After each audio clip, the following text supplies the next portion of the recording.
Merhaba, Sun Moon Tarot YouTube kanalıma hoş geldiniz. Bugünkü videoda aklınızdaki kişiyle ilgili tarot kart açılımları yapacağız. Abonelerimdeki niyetime uygun kişiler ve enerjiler için tabii ki ve kullanacağım destelerden bu deste olacak. Önce bu desteden kartlar seçeceğiz. Daha sonra da tarot kartlarıyla ve mesaj kartlarımızla devam edeceğiz. Şöyle göstereyim, çok güzel bir deste. Zaten bu desteği ben yine kitapçığı da var. Ben eğer kutu çok geniş değilse kitapçıklarını ayrı yerde tutuyorum. Destelerimi tanıttığım videomda oynatma listesine ekledim. İsteyen bakabilir, destelerimi merak eden. Çünkü benim tarot koleksiyonum var. Tarot ve oracle kartlarından oluşan koleksiyonum var. O yüzden de çok önem veriyorum. Emeğe saygılı olduğum için de olabildiğince orijinal desteleri seçmeye çalışıyorum. Çoğu zaten yurt dışından temin edilen, yurt dışından alınan desteler. Ama böyle ilgilisi, meraklısı varsa o yüzden de paylaşmak istedim tekrar. Zaten paylaşmıştım. Dediğim gibi kanalımdaki tarot destelerimi tanıttığım videomda bulabilirsiniz. İçindeki kartlar da bu şekilde. Bunun şimdi bir de New Edition'ı çıkmış. Yani yeni baskısı. O da yine aynı kartlar ama daha farklı renklerle basılmış. İlgilenen için belirtmek istedim. Çok güzel enerjili desteler ve yine dediğim gibi o video üzerinden de çoğu destemin adını öğrenebilirsiniz. Ondan sonra tabii aldığım yine belki bir o kadar daha deste söz konusu o videoda olmayan. Belki onları da zamanla paylaşabilirim. Yoğunluğuma bağlı biraz da. Zaten ara ara videolarda da paylaşıyorum. O çünkü 2-3 sene önce çekilen video. Yani bir o kadar daha üstüne alınan desteler söz konusu neredeyse. Ama hani meraklı olanlar için o video yine katkı sağlayabilir. Çok güzel. Her destemi ben çok gerçekten seçerek, araştırarak alıyorum. O içerisindeki sembolleri, işte materyalini vesaire çok fazla araştırma sonrasında seçerek alıyorum. O yüzden de çünkü hem kolektif için kullanıyorum hem insanlar için kullanıyorum. Yani sadece kendim için değil. O yüzden kullanılan semboller ne kadar sağlıklı, enerjisi ne kadar temiz, bunlara dikkat ederek almaya çalışıyorum. Meraklı olanlar dediğim gibi oynatma listesine ekledim, inceleyebilirler. Aynı zamanda içimizdeki çocuk meditasyonu ve tarot kartlarıyla ilgili yıl kartı hesaplaması, isminizin karşılığı olan hesaplamalar, bunlar da yine oynatma listelerinde mevcut. Her yerde bulamayacağınız bu güzel bilgilere de yine kanalımdaki oynatma listesi üzerinden ulaşabilirsiniz. Yine atölye kayıtlarımız devam etmekte. Atölyemizde maalesef hırsızları tespit ettik, bazı hırsızları, ve bunlar aymaz, utanmaz, gerçekten pislik, böyle yediği kaba pisleyen insanlar ve başkalarının hakkını da gasp etmeye çalışan insanlar. Bunlar tabii ki atölyeden çıkarıldı.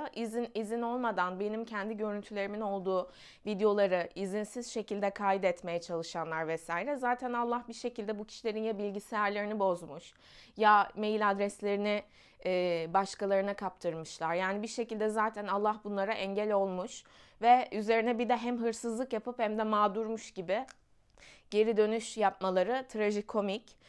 Bu kişiler tabii ki atölyeden çıkarıldı. Özellikle geçen senenin bana en iyi öğrettiği şey ucuz insanlarla hiçbir şekilde iş yapmamak, arkadaşlık kurmamak, hiçbir şekilde yani aynı masaya dahi oturmamak. Yani oturmak zorundaysan da olabildiğince az muhatap olmak. Çünkü ucuz insan kadar gerçekten yani karaktersiz, böyle pislik, böyle hani ne değerli olan şeyi anlamıyor ki zaten. Ekstra bir de sen ona değer katmaya çalıştıkça, değer öğretmeye çalıştıkça kendi bu tarz işte hırsızlık gibi, saygısızlık gibi böyle pislik pislik şeylerle bir de kendi şeyine kendi pisliğini bulaştırmaya çalışıyor, ama güneş balçıkla sıvanmaz demişler. Her şeyi geçtim, bunun karmik boyutu söz konusu zaten. Ki belaları da yaşıyorlar aynı şekilde. Ya bilgisayarları bozulmuş, Hayatlarında zaten daha bir sürü kötü şey yaşayacaklar. Çünkü hem benim hakkıma girmişler bu kadar zaman içerisinde, hem de atölyedeki katılımcıların hakkına girmişler burada bu kadar süre içerisinde. Biz zaten herkesin katkı sağlayacağı şekilde kurallarla ilerliyoruz. Yani tek uyanık siz misiniz? Bir de hani gerçekten yaptıkları o kadar pislik bir durum ki. Bir de böyle bunlar Ezgi Hanım, Ezgi Hanım işte bilmem ne falan diye dolaşan kişilerdi. Ben atölyede de anlattım. Aslan Burcu'nu temsil eden kartları anlatırken anlattım. Her zaman sizi öven, böyle işte sizi alkışlayan kişilere güvenmeyin. Çünkü bu sizi öven ve sizi alkışlayan kişiler ya sizden bazen kendi ceplerini doldurmak, sizden bir şeyler çalmak, sizden bir şeyler kaçırmak, ışıktır, enerjidir, paradır. Herkes kendi hayatına göre düşünebilir. Bunları yapabilmek için de alkışlıyor olabilir. Çok şükür ki Allah koruyor bu tarz kişilerden, emekleri de ve bu atölye içerisinde katılan o kadar kişinin de hakkına girmiş bu kişiler bu kadar zaman içerisinde. Ve bir de enerjisel konularla ilgili bir şeyler öğrenmeye çalışıyorsun. Böyle bir hırsızlığa, böyle pislik, yediği kaba pisleyen enerjilere sahipken. Tabii ki de Allah izin vermiyor. Seni bu yolda ilerletmiyor. Tabii ki de görmüyorlar da hala. Ama hem kendi hakkım bu kişilere haram zıkkım olsun, hem de atölyedeki diğer kişilerin, kurallara uyarak ilerleyen kişilerin hakları bu kişilere haram zıkkım olsun. Gerçekten kimsenin emeğine, atölyede, kendi şahsi görüntüsünün olduğu, videolarının olduğu, emek vererek hazırladığı bilgileri kimseyle paylaşamazsınız. Ben zaten ulaşmaya çalışan, atölye içeriğine ulaşmaya çalışan farklı farklı mail adreslerinden, farklı farklı lokasyonlardan bir sürü kişiyi gördüm. Ben belirli bir yere kadar olabildiğince makul ilerlemeye çalıştım. Ama bunlar zannetti ki herhalde bu kişi aşırı iyi niyetli, hani biz böyle işte alkışlıyormuş gibi gözükerek bazı işte kötü şeyleri, o kendi olmayan karakterlerine yakışan pislikleri yapabileceklerini zannettiler, ama Allah engelledi, yapamadılar. İyiliklere, güzelliklere nasip eden Allah şükürler olsun. Bu hırsızlardan ne kadar kötü bir şey değil mi? Yani bir insanın işte karakteri bozuksa, yani bir eğitime giriyorsun ve çok makul bir ücretten kayıt yaptıran kişiler bu kişiler. Geçen senenin ta en başından yaklaşık bir sene önceden kayıt yaptıran kişiler. Buna rağmen hiçbir yerde bulamayacağın bu bilgilere, bu kadar sana 40 saat ders anlatmış kişiye hırsızlık yapıp, böyle kendi kendine kaydetmeye çalışıp, başkalarıyla paylaşmaya çalışıp, bir de başkalarına da, atölyeye katılan diğer kişilere de engel olup bu süreçte, teknolojik konularda o detaylara girmeyeceğim şimdi. Ucuzlar çünkü, pislikler. Bir de onların haklarına girmişler. Ondan sonra da işte başlarına şunlar geldi, bunlar geldi, ulaşamıyorlar diye geri dönüş yapıyorlar. Tabii ki ulaşamazsın. Allah zaten engellemiş seni. Otur da bir okuman gereken mesajı oku. Yani hırsız olduğun için Allah diyor ki böyle birisinin enerji alanında bulunamazsın. Çünkü verdiğinle almaya çalıştığın şey ne? Bir de onu dağıtmaya çalışıyorsun. Bu kadar gerçekten, yani hani o kadar böyle hani yani gerçekten hani bu tarz kişilere böyle sadece diyebiliyorum. Çok şükür Allah zaten kendisi kesip atmış bu kişileri alanımdan. Ben de bunlar açığa çıktıkça tabii ki atölyeden de atıldılar. Her zaman burada o emeklerin değeri, kıymeti, yani hiç mi eğitime katılmadın? Yani cahil misin? Ne bileyim, normal okula bile mi gitmedin ya? Hani bazı şeyler vardır, bunların yapılmaması gerektiğini söylemeye bile gerek yoktur. Hani hırsızlığın yapılmaması gerektiğini ilkokuldaki çocuğa anlatırsın, ama yetişkin çağdaki kişiye anlatmana gerek yoktur mesela. Hani burada bu yapılmaması gerekir diye hani. Bir de hani bu kişilerin yaptığı şey ne biliyor musunuz? Diyelim ki sizin motorunuz var. Anahtarı üstünde motorunuzun. İşte 2 dakika böyle bir markete gidiyorsunuz. Alıyor o motoru, kaçırıyor. Ondan sonra geliyor, diyor ki motorla kaza yaptı diyor sana. Ama diyor senin araban da vardı diyor. Onun üzerinde neden anahtarı bırakmadın? Onu neden alamadı diye bir de sana çirkeflik yaparak üste çıkmaya çalışıyor iptal. Allah da diyor ki senin yerin üst değil. Senin yerin cehennemin dibi. Hadi bakalım yallah diyor.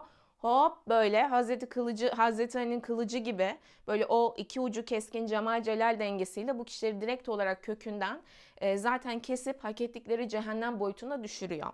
Atölyeye yeni kayıt yaptıracak kişiler için de söyleyeyim. Neredeyse bir sene olacak bu atölyeyi açtığımız süreç ve hala kurallara uyarak izleyen her kişi katılıma devam ediyor. Ama böyle kaçın kurallığı yapmaya çalışan, hırsızlık yapmaya çalışan, ben bunların hepsini sistem üzerinden görüyorum. Bu tarz kişiler hiçbir şekilde açıklama dahi yapmıyorum, direkt olarak atölyeden çıkarıyorum. Çünkü kimse kimsenin hakkına giremez burada. Buradan da tekrar bunu belirteyim. Böyle pislik kişiler, yani özellikle geçen sene çünkü bunun sebebi de benim birazcık işte böyle fazla iyi niyetli yaklaşmam. Fazla iyi niyet de aslında manevi egodan olmaması gerekiyor. Belirli bilgilerin belirli bir değeri vardır. O değeri veremeyecek kimse o bilgilere ulaşamaz. Hayatta da böyledir. Yani Allah, tekamül yolculuğumuzda bazı acılardan geçmeden nasıl Allah'a ulaşamıyorsa kişiler, bir bedel ödemesi gerekiyorsa, her şey için bu alma verme dengesi diyoruz işte buna. Bunun karşılığını vermeyen ya da daha azını veren kimseyle muhatap olmayacaksın. Hayat bana bunu çok güzel öğretti. Yani Allah bile bu kişilere vermiyor yani. Çünkü görmüyor görmesi gerekeni. Allah bile vermiyorken sen hangi manevi egoyla anlamayacak kişilere o üst boyuttaki bilgileri hak etmedikleri halde daha böyle komik tutarlarla anlatmaya çalıştın. Al sana karşılığı. Yani o yüzden ucuz insanla iş yapılmaz. Hiçbir şekilde ucuz insanla muhatap olunmaz. Bir kişinin bu parayla alakalı değil, işte böyle hırsızlık, pislik, böyle iyi karakterdeki, yani böyle iyi diyorum sadece, insanlarla hiçbir şekilde insan bile değil bunlar, muhatap olunmaz. Böyle benim geçen seneden çıkardığım en güzel derslerden birisi bu. Ve çok şükür ki Allah'a koruyor ve alanımdan zaten düşürüyor. Ben bunu videolarda da söylüyorum. Niyeti kötü olan insanlar izleyemez, rahatsız olur. Şeytanı onu böyle içini fıkır fıkır eder çünkü videoları izledikçe. Ama niyeti iyi olan insanlar, iyi kalpli olan insanlar, alma verme dengesine dikkat eden insanlar videoları izledikçe hayatında ileri gider. Böyle daha da aydınlanmalar yaşar, enerjisine yükseldiğini görür, kendisine bakış açısı genişler. Genişledikçe, o enerji genişledikçe hayatında da daha güzel şeyleri yaşamaya başlar. O yüzden çok güzel bir korunma enerjisi söz konusu çok şükür ki. Ve bunu kendisini zeki zannederek ya da bazen tatlışlık maskesi takarak, övgü maskesi takarak, bazen de sövgüyle ya da aşmaya çalışan her türlü kişiden çok şükür ki Allah koruyor. Buradan da tekrar bunu aktarmak istedim. Atölyeye yeni kayıt yaptıracak kişiler de atölye içeriklerini, ben bunu biz başlangıçta bu şekilde başlamadık. Ama yine ben iyi niyet gösterip hani insanlar ne zaman uygunsa izleyebilsinler diye bu şekilde belirledim. Ama bunu bile işte böyle pisliklerle, yediği kaba pisleyen nankörlüklerle, buradan bile böyle hırsızlık yapmaya çalışan kişiler ortaya çıktı.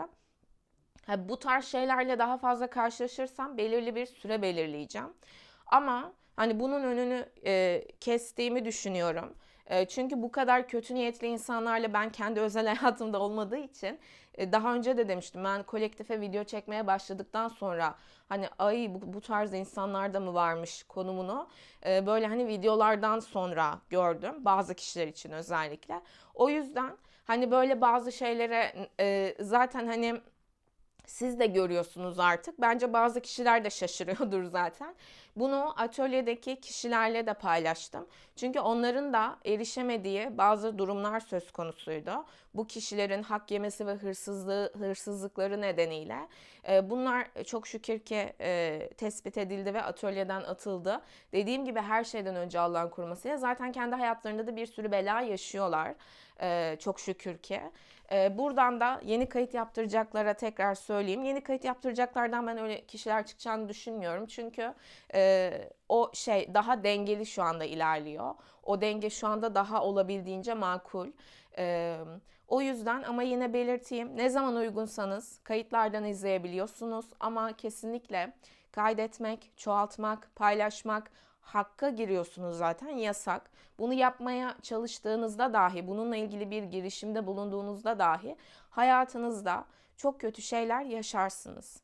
Yani bu sadece benim emeğim üzerinden değil, başkalarının emekleriyle ilgili de bu şekilde. Bunun söylenmesi bile gerekmiyor aslında. Bunu söylemek zorunda bırakan kişilere yani ayıp. Yani rezil kişiler, pislikler. Bunu söyleyebiliyorum sadece yani. Buradan da tekrar söyleyeyim. Kayıt yaptırdığınızda ne zaman uygunsanız izleyebiliyorsunuz. Maalesef bazı hırsızlar tespit edildi atölye içerisinde ve bunlar atölyeden atıldılar, kovuldular. Ve zaten şimdiye kadar izlediler gerçi. Nemalandılar hak etmedikleri halde, ama hak etmedikleri için zaten Allah o izledikleri şeylerden de onları yararlandırmaz. Yararlandırmadı da.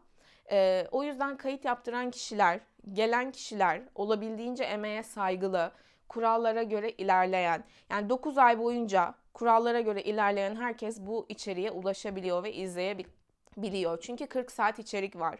Dolu dolu bir içerik var ve hiçbir yerde bulamayacağınız kadar kapsamlı. Yani hem astrolojik hem mitolojik hem numerolojik değerleri ve kendi okumalarımdaki tecrübelerimle aktardığım şekilde ilerlediğimiz bir atölye.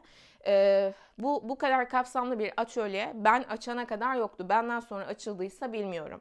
Yani hep ya sadece numerolojik, ya sadece işte astrolojik, ya sadece giriş seviye, ya sadece ileri seviye. Aslında birazcık daha böyle parça parça böldükleri şekilde. Tekrar tekrar insanların böyle bir şeylere girip böyle hani ona da gireyim, buna da gireyim diye böyle hani biraz da ticarileştirdikleri şekildeydi. Ben bunu da gözlemlediğim için ve genelde eğitim verenlerin çoğunda da şunu gözlemledim. Belki 100 tane bile danışan deneyimi yoktur bu kişilerin. Çok böyle ezoterik bilgilerde kalan, çok günlük hayatın içerisindeki okumalara, olaylara göre yorum yapamayan, sadece eğitim seviyesinde kalmış. Hani daha böyle o ezoterik dilin daha böyle hani günlük hayatın kısmına geçiremedikleri eğitimlerde. O yüzden çok faydalı bulmuyordum.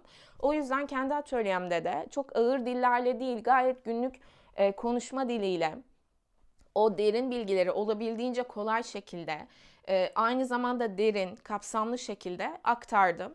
Ve hem astrolojik hem numerolojik hem mitolojik ve hem de hayatın içerisindeki okumalardaki anlamlarıyla işledik. Çok dolu dolu bir atölye oldu. Ve dediğim gibi bu tarz kişileri de atölyeden atıldılar, kovuldular. Rezalet bir şey yani. Özellikle enerjisel konularda dahi insanın. Bir de bu kişiler eğitim alıyor ki yarın bir gün bu hırsızlar güya başkalarına tarot bakacaklar. Yani sen bu seviyede, o yüzden diyorum işte çok iyi gözlemleyeceksiniz yani. Ve her zaman yaptığınız işlerde gerçekten bu dengeye çok çok dikkat edin hayatta. Yani bu sadece para değil, ilişkide de öyle. İşte bu mesela önceki açılımda yaptık. Ondan sonra kıskançlık bilmem ne. Dengin olmayan kişiyle denk olmaya çalıştığın için ortaya çıkan şeyler zaten. Bir taraf kendini çok geliştirmiş, vizyonlu. Öteki taraf hani koca delisi olmaktan ya da hayatı boyunca işte evleneceği kişiyi aramaktan öte geçememiş. Yani derin bir şeyleri düşünemeyen birisi.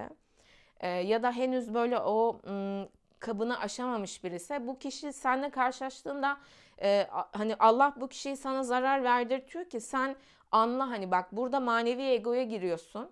Normalde denk olmadığın birisiyle denkmiş gibi olmaya çalışıyorsun ama bu kişi sana denk değil ve bu kişi kabını genişletmeye niyetli değil. O yüzden bu kişi kendinden daha gelişmiş ya da ona böyle belki daha uygun şekilde kendini geliştirsin diye bir şeyler sunan birilerini gördüğünde bu kişi kendini geliştirmediği için hırsızlık, hıyanet, hainlik bu tarz şeylerle tepki vermekte. Bunu gör. Yani Allah'ın o yüzden diyorum bol bol hayvanlara, doğaya yardım etmek. Çünkü Allah'ın destek olmadığı, Allah birilerini bazı zor durumlar içerisine sokuyorsa onun gerçekten var sebebi o kişiler için. Ha tabii ki bazen yardım etmek gerekir vesaire ama onun da dozunu kaçırmamak gerekiyor. Bu benim kendi hayatım için aldığım en önemli öğrendiğim şeylerden diyeyim özellikle. Özellikle de geçen sene ve bu atölye süreciyle de birlikte. Yani gerçekten çok böyle ucuz, aymaz, kalitesiz, kişilerle karşılaşmak durumunda kaldım. İyi niyetimden dolayı aslında. Birileri böyle hani izlediği videolarda dahi hani olabildiğince böyle gözünü açabilsin diye. Ama dediğim gibi kişi kendine o değeri katmıyor ki. Yani kendine bakacak bir şeyi yok. Kapasitesi yok. O yüzden de yediği kaba pisleyen, ya Allah'tan bile memnun olmayan, tövbe haşa ama Allah'ı bile kandıracağını zanneden kişilerle hiç muhatap olmamak gerekiyor. Çok şükür ki Allah da zaten bu kişilere hak ettikleri cevabı veriyor ve engelliyor. Kaydolmak isteyenler dediğim gibi kayıtlarını yaptırabilirler. Zaten artık site üzerinden de hem özel açılımlarla ilgili hem de tarot atölyesiyle ilgili özellikle kartla ya da taksitle ödeme tercih edenler kayıtlarını yaptırabilirler. Ne zaman uygunsanız izleyebiliyorsunuz. Ama dediğim gibi kurallara uyulmadığı tespit edildiği anda hiçbir açıklama artık yapmıyorum. Direkt olarak atölyeden çıkarılıyorsunuz. Ben sistem üzerinden kimin ne yaptığını, kimin izlediğini, kimin izlemediğini, kimin paylaşmaya çalıştığını hepsini en başından beri görüyorum. Sadece bazı kişilerin bu kadar kötü olabileceğini dediğim gibi düşünmemiştim. Yüze gülerek ya da böyle iltifatlar ederek yaklaştıkları için. Çok şükür ki Allah da zaten dediğim gibi bu kişilere belaları yaşatıyor ve koruyor beni ve emeklerimi ve sevdiklerimi de bu kişilerden. Kayıt yaptırmak isteyenler kayıt yaptırabilir. Çok dolu dolu bir atölye oldu. Çok kapsamlı bir atölye oldu. Ben böyle bir eğitime katılayım ve bu eğitim alacağım kişi gerçekten binlerce böyle hem senelerce bu alanın içerisinde olan binlerce hem özel açılım hem kolektif açılım, yani toplamı böyle binlerce çeşit çeşit konularda açılım tecrübesi olan birisi olsun diyorsanız burada bu atölyeye kayıt yaptırabilirsiniz. Zaten benim tecrübem sizin gözlerinizin önünde. 700 küsür tane kolektif video çekmişim ve bunlar her zaman sadece aşk konusu, ilişki konusu üzerinden değil. Ben video çekmeye başladığımda aşıklar kartını aşk dışında yorumlayamayan kişiler kendilerine rehber diyorlardı. Çok ayağa düşürülmüştü bu alan. Ben olabildiğince hak ettiği yere getirmeye çalıştım. Gerçekten böyle hayatında izlediği benim videolarımla, benim yorumlarımla hayatında güzel süreçler yaşadığını düşünen, kaliteli, güzel, bu tarz böyle pislik davranışlar içerisinde bulunmayacak kişiler ve gerçekten de tarotu düzgün öğrenmek isteyen, işte astrolojisiyle, numerolojisiyle, hayatın içerisindeki anlamlarıyla öğrenmek isteyen kişiler kayıt yaptırabilirler. Dediğim gibi sadece kayıt yaptıran kişiler ne zaman uygunlarsa izleyebilecekleri şekilde ilerliyoruz. Ve zaten söyledim. Aynı zamanda kayıt yaptıranlara tek soru açılımı hediyesi söz konusu ve izlediğinizde de yine size sertifika verilmekte. Evet, şimdi bu açılım içinde niyetimi sesli olarak alarak açılıma başlıyorum. Hani bazı kişiler diyor ya aman orada ne kadar konuştun işte bu ne böyle falan. Bu kişiler de sadece alma odaklı ve sadece bu kişiler de mesela yediği kaba pisleyen nankör, pislik enerjili kişiler bu kişilerde. Bu tarz kişilerle karşılaşıldığı için sen tabii bencilsin. Arka planda ne oluyor? Hangi kişilerle uğraşılıyor aynı zamanda bilmediğin için sadece böyle işte sana özel şey anlatılsın, böyle armut piş ağzıma düş beklediğin için senin gibi kişiler de zaten düşüyor. O yüzden burada bencil şekilde bu videoları izleyen ben kimseyi zaten istemiyorum en başından beri. Bu konuşmaları dinlemeyen, bu konuşmalardan rahatsız olan, bencil olan, buradaki emeklerin değerini, kıymetini görmeyi reddeden bu tarotu ayağa düşüren kişiler nedeniyle özellikle. Bu kişiler zaten izlemesin. Siz gidin fal videosu izleyin yani. Bakın buradan yine bir ışık enerji geçti. Görmüşsünüzdür belki bu kez net olarak gördüm. İyiliklere, güzelliklere nasip eden Allah'a şükürler olsun. İyiliklere, güzelliklere nasip eden Allah'a şükürler olsun. Maşallah maşallah diyelim. Şimdi niyetimi sesli olarak alarak açılıma başlıyorum. Evet, yani bu atölyeyi öğrendiğinizde sadece böyle bir yerlerden öğrendi de hop cumburlop işte ben insanlara da öğreteyim diyen kişilerden değil. Gerçekten senelerce çeşit çeşit kişilerle uğraşıp bu alan içerisinde hem kolektife hem kişilere hizmet etmiş ve bir sürü kişiye bu alanda ışık olmuş, aydınlık olmuş, insanlara iyi gelmiş birisinden öğreneceksiniz bu tarotu. Bunun bilincinde olan ve dediğim gibi bu dengeye dikkat eden kaliteli kişiler kayıt yaptırabilirler. Nasıl herkese danışmanlık vermiyorsam bundan sonra atölye kayıtlarında da hani bu doğrultuda daha dikkatli ilerleyeceğiz. Özellikle kayıt yaptıran o kaliteli kişilerin haklarının da korunabilmesi adına gerektiğinde de zaten resmi süreçlerle de ilerlenecek. Bunu da zaten yazılı şekilde yine aktardım. Bu geçmişte olan bir konuydu. Ama bundan sonrası için bu şekilde ilerlenecek. Bunu da tekrar belirteyim. Bu çalan kişilere dediğim gibi benim hakkım da zaten haram zıkkım olsun. Diğer kişilerin de atölyedeki hakkı haram zıkkım olsun. Buradan da tekrar söyleyeyim. Aynı şekilde bu videoları da izleyip nankörlük edip ondan sonra aslında doğru söylüyormuşsunuz, çok doğruymuş diyen, yine böyle enerji hırsızlığı yapmaya çalışan, şeytanlarıyla yönetilen ve bunu görmeyi reddeden kişiler de zaten alanımdan düşüyor. Bu kişilere de zaten benim hakkım helal değil.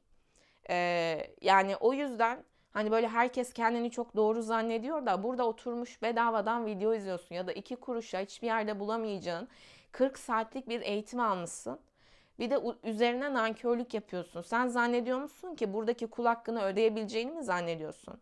Yani bazı şeylerin lafını etmiyoruz diye de yani iyice böyle salak belledi bazı kişiler. Kendileri aslında öyle oldukları için.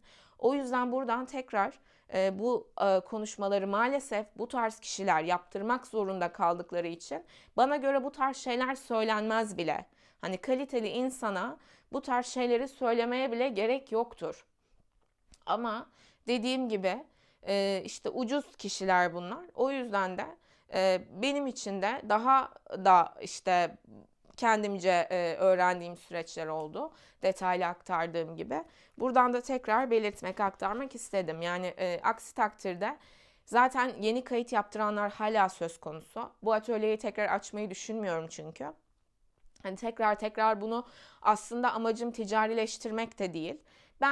Bu benim yapmam gereken bir şeydi. Ben bunu olabildiğince güzel, tam, iyi, kapsamlı şekilde yaptım. Kendi tecrübelerimi de olabildiğince aktararak, saklamadan, bilgi saklamadan ve tamamladım. Ama işte hani işi vardı, o zaman uygun değildi vesaire diyenler için de kayıtları devam ettiriyorum. Hala böyle işte mesela geçtiğimiz aylarda kayıt yaptıran, böyle yeni başlayan, izleyen, devam eden kişiler hala var.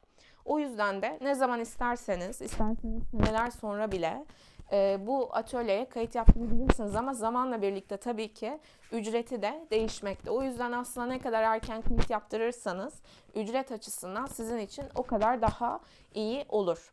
Ama dediğim gibi burada da kaliteli yani bu işte hani bu benim hani burada hırsızlık yapmayacaksın bu tarz şeyleri söylemeye bile normalde dediğim gibi hani gerek yoktur ama bu açıklamaları yapmak zorunda bırakan kişiler, bu pislik kişilerden dolayı, bu hırsızlardan, bu hainlerden dolayı bu açıklamaları yapmak zorunda kalıyorum bazen.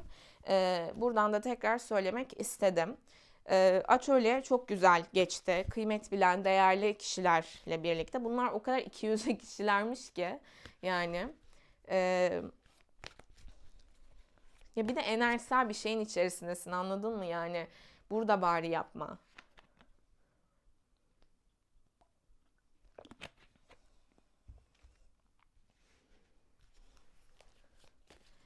Evet, şimdi Allah zaten kapatıyor yollarını yani. O temiz niyete sahip olmadıkları için yollarını kapatıyor. Hayatlarında da belaları yaşıyorlar. Ben artık uyarmıyorum. Daha önce çokça kez uyardım. Artık uyarmıyorum. Geri çekildim. Yaşadıkları belaları nasıl yaşıyorlar bunu izliyorum artık. Çok da keyifli açıkçası izlemesi de. Çünkü ben uyardığımda şey zannediyorlar. Hani ego zannediyorlar bunu. Kardeşim cami duvarına işlemeyeceksin. Bazı kişilerin korunma enerjisi yüksektir. Bu kişilere bulaşılmaz. Bu kişilere hıyanet edilmez. Yani bu kişiler dışındaki kişilere de edilmez. Sen bunu yapmaya çalıştığın anda hayat senin hayatını, Allah senin hayatını allak bullak eder ve Aynı döngülerin içerisinde, o cehennem azabında çırpınır durursun. Bu söylendiğinde bunu ego zannediyorlardı. Ego değil, bu uyarıydı. Bu yine merhametten dolayı yapılan bir uyarıydı. Ama şeytanları bunu bile ego gibi gördürttü onlara. O yüzden de demek ki sen uyarıdan da anlamıyorsun. Demek ki o celal enerjisini, Allah'ın celalini yaşayarak anlayacaksın. O kötülükleri demek ki yaşayarak anlayacaksın. O zaman o süreçler bu kişilere, o cehennem kapıları açıldı ve o oranın içerisinde belki hayatları boyunca, belki bir sürü kadar hayat boyunca, hayat döngüsü boyunca o kötülükleri yaşayacaklar. Değer mi? Değmez. Ama o kadar şeytanları tarafından yönetiliyorlar ki anlamıyorlar. Karakter inşa edilmemiş çünkü. Ha bir de yani hem hırsızlığı yapıyor, bir de başına bir sürü şey gelmiş, işte bilgisayarı çökmüş, bilmem ne olmuş. Allah zaten ona belayı yaşatmış yani hırsızlık yaptığı için. Diyor ki artık ulaşamıyorum bilmem ne falan filan. Hani işte anlattığım örnek gibi düşün. Sen motorun üzerinde anahtarı unuttun. Motoru çaldı, kaza yaptı senin malınla. Sonra bir de geliyor diyor ki arabanı da alayım. Hadi ya. Sonra sen arabanı vermediğin ve ötekini de çaldığı için bu kişiye kızdığında, hak ettiği şeyleri söylediğinde falan yapıyor böyle yani. İşte böyle pislik kişilerle hiçbir şekilde, dediğim gibi, muhatap bile olmamak lazım. Ondan sonra böyle uzun uzun normal insana, kaliteli insana yapılmayacak maalesef açıklamalar yaptırıyorlar. Bana da dediğim gibi hani benim de öğrendiğim bu süreçte çok şükür ki çok önemli durumlar söz konusu oldu. Şimdi açılımınıza başlıyoruz. Atölyeye kayıt yaptırmak isteyenler, çok değerli içeriklerle dolu. Zaten hak etmeyen kişiler kendiliğinden alanımdan düşürülüyor. Videolarda da öyle, atölye içerisinde de öyle.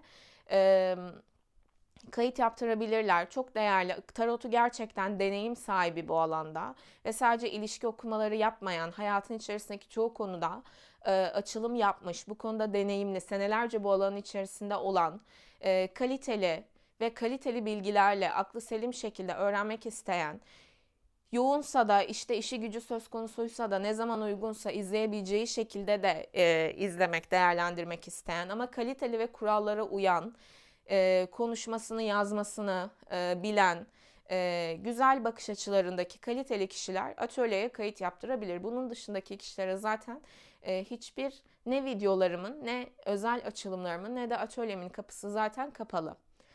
Allah kapatıyor zaten. Evet, şimdi bu kişilere kapıyı, ama güzel kişilere de çok daha fazla belki güzel şeyleri yaşadıkları şekilde hayatlarında yaşatıyor güzellikleri. O dengeye, o kaliteye dikkat ediyor çünkü değer biliyor. Şimdi açılıma başlıyoruz. Evet. Şöyle karıştıralım. Evet, niyetimi sessiz olarak alarak açılıma başlıyorum. Allah'ın rahmeti, merhameti, kolaylığı. Ya ben bile mesela tarot destelerimi, burada bu videoları ücretsiz çekiyorum değil mi? 5.000 lira, 6.000 lira, yani ortalama bu fiyatlar. İşte 2.000 lira olan var, 3.000 lira olan var. Bunlar yurt dışından geldiği için ekstra ödeme yaptığımız desteler söz konusu. Neden? Çünkü ben bu işe değer veriyorum ve bu benim kaliteli ilerlediğimin göstergesi. Ben gidip bir yerlerden, işte ne bileyim, merdiven altı üretilen destelerle video çekmiyorum mesela. Bunu da yapabilirim ama yapmıyorum. Üstelik daha da ucuz. Daha da uygun fiyatlı. Neden? Çünkü bu desteği üretmiş kişilere de saygı duyuyorum. Burada enerjisel bir iş yapıyorum ve emeğe saygı duyuyorum. Videolarında çakma desteler kullanıp, imitasyon desteler kullanıp ondan sonra kendisine rehber diyen, emeğe saygı diyen kişilerden de değilim çok şükür. Ama bu kişileri de göremiyor bazılarınız. Görün artık yani. Kim gerçekten emeğe saygılı, kaliteli ilerliyor? O kaliteye sahip kim değil? Bunu ayırt edebilin. Yoksa hani baktırırsınız, para ödersiniz, hiçbir haltınıza yaramaz. Ya da izlersiniz, hiçbir altınıza yaramaz. Ondan sonra düşünür durursun neden bazı süreçleri yaşıyorsun. Ama görebildiğinde, zaten bununla ilgili çok güzel geri dönüş yapan insan var. Hani videolarda da, özel açılımlarda da, zaten özel açılım alamayacak kişiler için bu kadar detaylı video çekiyoruz. Ama kıymet bilinmiyorsa ben de bilirim ona göre ilerlemesini yani. O yüzden bu ayrımı sizlerin de Kaliteye sahip çıkarak yapabilmeniz çok çok önemli ve kendiniz de hayatlarınızda kaliteli duruşlar sergileyerek. Şimdi açılıma başlıyorum. Evet, niyetimi sesli olarak alarak açılıma başlıyorum.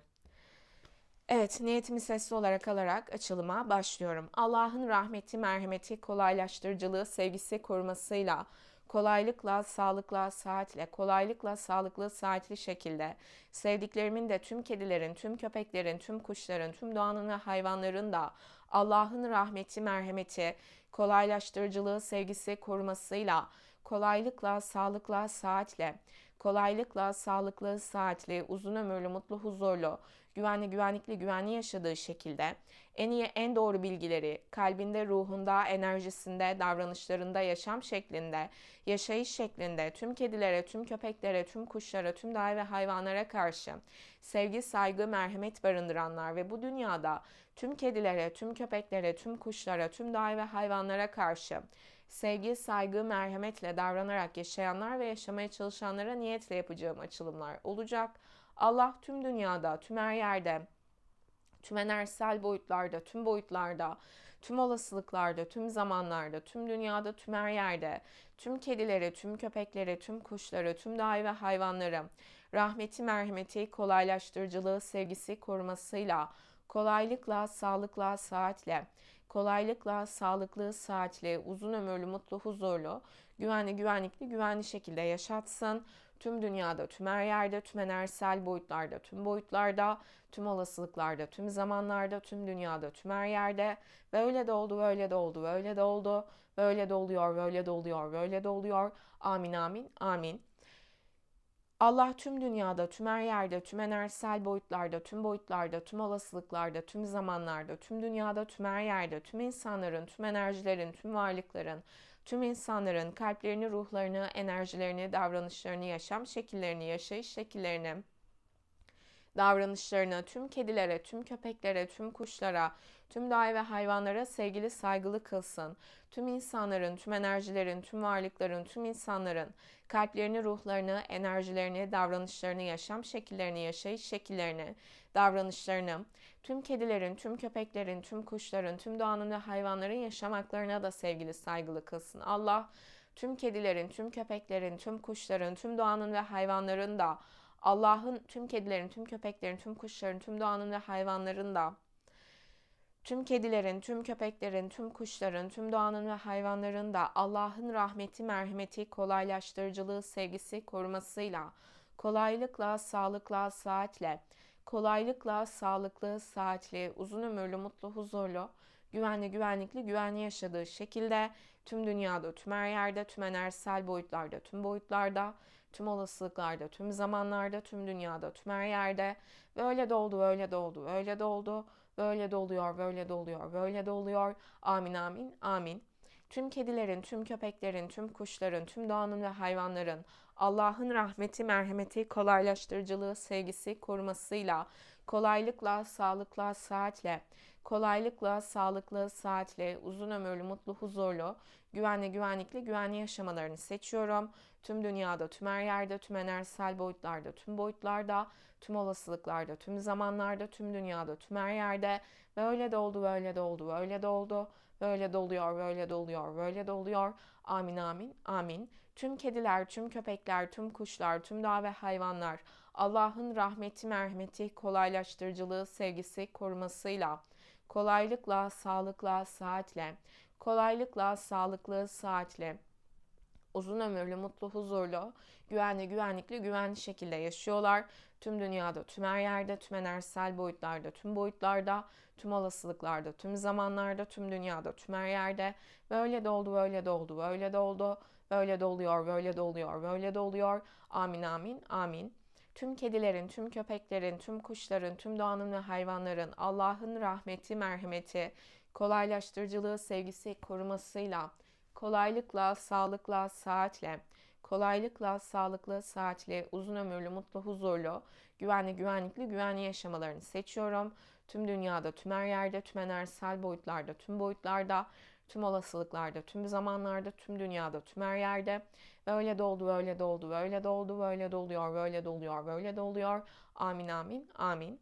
Tüm kediler, tüm köpekler, tüm kuşlar, tüm dağ ve hayvanlar Allah'ın rahmeti, merhameti, kolaylaştırıcılığı, sevgisi, korumasıyla, kolaylıkla, sağlıkla, saatle, kolaylıkla, sağlıklı, saatli, uzun ömürlü, mutlu, huzurlu,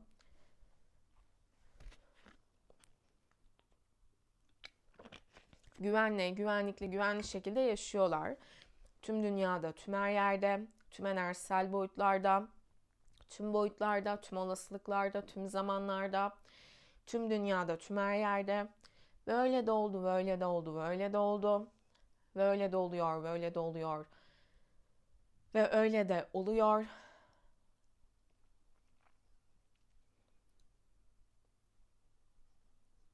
Amin, amin, amin. Evet, güzel niyetlerimizi aldım. Güzel niyetlerimizi aldım. Şimdi her deste için kart seçiyorum. Evet. Birinci deste aklınızdaki kişinin sizinle ilgili güncel enerjisi. İkinci deste aklınızdaki kişinin sizinle ilgili güncel enerjisi. Evet, odaklanıp seçebilirsiniz. Şöyle yakından da göstereyim. Worthiness ve Resolving Conflict. Hangisine çekiliyorsunuz? İsteyen ikisini de dinleyebilir ya da farklı kişiler için farklı destelerde dinleyebilirsiniz. Birinci desteği seçenlerle başlıyorum. Evet, birinci desteği seçenler. Şöyle güzel ışıltılı destemler yine yakından göstereyim size.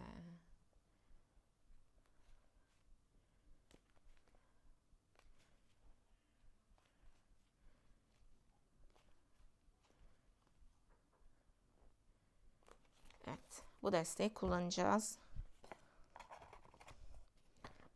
Destelerim için tarot destelerimi tanıttığım seneler önceki videoma bakabilirsiniz. Oynatma listesine eklendi. Yine kanalımda da tarot destelerim şeklinde arattığınızda izleyebilirsiniz. Evet, birinci desteği seçenler, aklınızdaki kişinin sizinle ilgili güncel enerjisi. Bu kadar olur. Bakın özdeğer enerjisi, ben bu karta baktıkça aslında içimden şunu geçiriyordum. Söylesem mi söylemesem mi, en son yorumlasam mı diye düşünüyordum. Aslında şu anda yorumla dedi. Tekrar tılsım dokuzusu kartını çıkararak. Şu anda sizin ne kadar değerli birisi olduğunuzun farkına varmış. Ne kadar değerli olduğunuzu anlamış birisinin enerjisi söz konusu. Sizi çok güzel, çok değerli buluyor olabilir. Hayvansever, doğa sever, hayvanlara, doğaya sevgili, saygılı davranarak yaşayan birisi olarak görüyor olabilir. Burada gördüğüm. Ve güncelde de tılsım dokuzusu. Zaten yine öz sevgi, öz saygı, özdeğer enerjisi. Yani burada ben şunu görüyorum. Yani ne kadar değerli bir kişi, ne kadar değerli bir kadın aslında onun hayatındaydı. Ya da hala hayatında, güncelde zaten birlikteyseniz. Bunun farkındalığını yaşayan, bu ona çok daha net şekilde gözükür olan bir süreçten geçiyor gibi gözüktü. Güncel enerjisinde, hem buradaki güncel enerjilerinde. Şimdi devam edelim. Bakın farklı destelerime nasıl aynı enerjiler, aynı mesajlar çıktı. Sizinle ilgili üzerinde ağırlık oluşturan durum, aklınızdaki kişinin sizinle ilgili üzerinde ağırlık oluşturan durum, sizinle ilgili güçlü pozitif tarafları, sizinle ilgili zayıf negatif tarafları, sizinle ilgili geçmiş enerjisi, olası gelecek enerjisi, hayda. Sizinle ilgili neyi görmeli, neyi bilmeli, sizinle ilgili onu etkileyen dış etken ya da dış etkenler, korkuları sizinle ilgili. Ve sizinle ilgili olası sonuç enerjisi.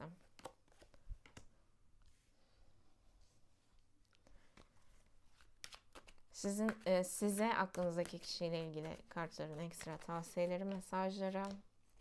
Bunlara en son bakacağız. Şöyle yapalım. Ve bu destem çok nokta atışı bir deste. Geçenlerde göstermiştim. Yine bu destemden de size bu kişiyle ilgili tavsiye seçelim. Aklınızdaki kişiyle ilgili size tavsiye, mesaj. Ve yine çok sevdiğim şu destemden de bakın ışıltılı, şöyle göstereyim. Maşallah maşallah diyelim. Yine mesaj çekeceğiz.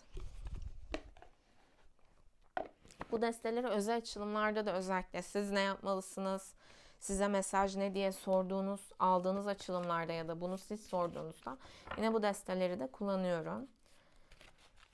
Ama bunu sormuyorsanız bu ekstra mesaj destelerini kullanmıyorum. Sormuyorsunuz çünkü, yani sormadıysanız. Bunlar zaten mesaj destesi. Evet, aklınızdaki kişiyle ilgili size mesaj. Siz ne yapmalısınız? Şu. Evet. Bir de şu destemden. Şöyle göstereyim. Bu da çok güzel bir deste. Twin Tarot destesi. Bazı kişiler hala mesela tarota neden tarot dendiğini bile anlamamış. 1500 kez bunu anlattım. Tarotun İngilizcesi tarodur. Tarot diye telaffuz edilir. Yani mesela Sun Moon Tarot. Sun Moon da İngilizce olduğu için tarot diye söylenir. Ama ben Güneş Ay Tarot diye söylerim Türkçe söylediğim için. Ya da Twin Tarot, ikiz tarot derim Türkçe söylediğim için. Ama Twin Tarot derken İngilizce olduğu için Twin Tarot derim. Bunun üzerinden bile hatta böyle tarot falan diye böyle dalga geçen, yani cahilliğine bakmayıp ya böyle işte bunlar pislik. Hani böyle kendini geliştirsin diye uğraşmayıp bir de böyle cahilliğiyle kendi kendilerine böyle cringe olan kişiler aslında. Rezil olan. 1500 kez anlatmışımdır yani. Senelerdir. Hani yine de böyle küçümsemeyeyim, anlatayım, bilsinler ki ya, orada burada rezil olmasınlar diye. Anlamayan anlamıyor. Dediğim gibi kişinin kendisini ne kadar değerli gördüğü ve kendisine ne kadar değer katmaya hakkaniyetli şekilde alma verme dengesine dikkat ederek ne kadar niyetli, bununla da doğru orantıda bazı şeyler. Evet, aklınızdaki kişinin sizinle ilgili güncel enerjisi, bu deste büyük arkana kartlarından oluşuyor. Ve çok güzel. Ben zaten tarot destelerimi tanıttığım videomda da anlatmıştım bu desteği. Çok güzel bir deste. Türkiye'de basılmıyor. Yurt dışından yine alabiliyorsunuz. Alabileceğiniz siteler var ama araştırdığınızda zaten bulursunuz ismi üzerinden.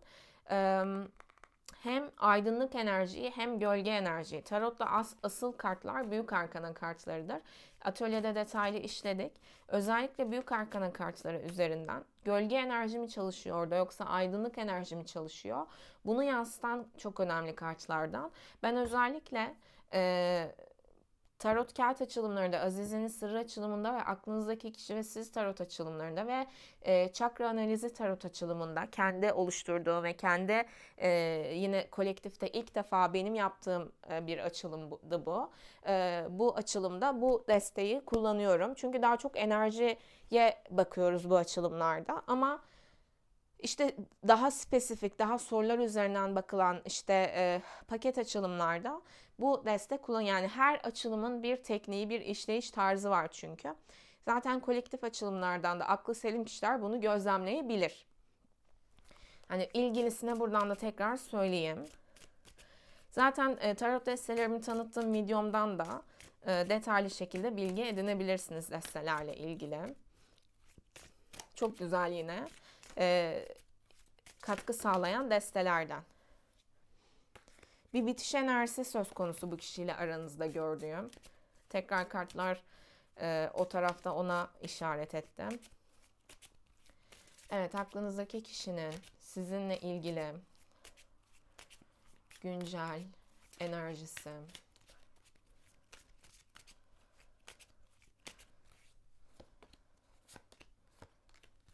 Wow. Siz şu anda onun için nasılsınız biliyor musunuz? Ulaşılmaz, muazzam bir kadınsınız. Hem madde boyutunda eğitimli, kültürlü, kariyer sahibi, kendini geliştirmiş, hem de mana boyutunda, yani hem dışarıdan çok güzel, çok bakımlı, çok kaliteli bir kadınsınız, hem de içiniz, yani inançlısınız, hayvansever, doğasever birisiniz, kalitelisiniz. Hayatta yani oturaklısınız. Nerede nasıl davranmanız gerektiğini biliyorsunuz. Hisleriniz muazzam kuvvetli. Bu kişi sizi rüyalarında çok fazla görüyor olabilir. Aranızdaki hala o birbirini hissetme durumu, o sessizliğe rağmen devam ediyor olabilir ve burada ben böyle bir sizi görme, bulunduğunuz yerlerin yakınından böyle belki geçme, acaba gitsem görüşür müyüz? Acaba işte şurada oturuyordu ya da şurada çalışıyordu, oradan geçsem acaba gözükür müyüz gibi. Böyle hani hem korktuğu ama hem de istediği durumlar içerisinde olduğunu da görüyorum. Kartlarda kendisinin. Burada başka ne görüyorum güncel enerjisinde? Hala sizi isteyen bir enerjide bu kişi. Burada ekstra bir kart seçeceğim.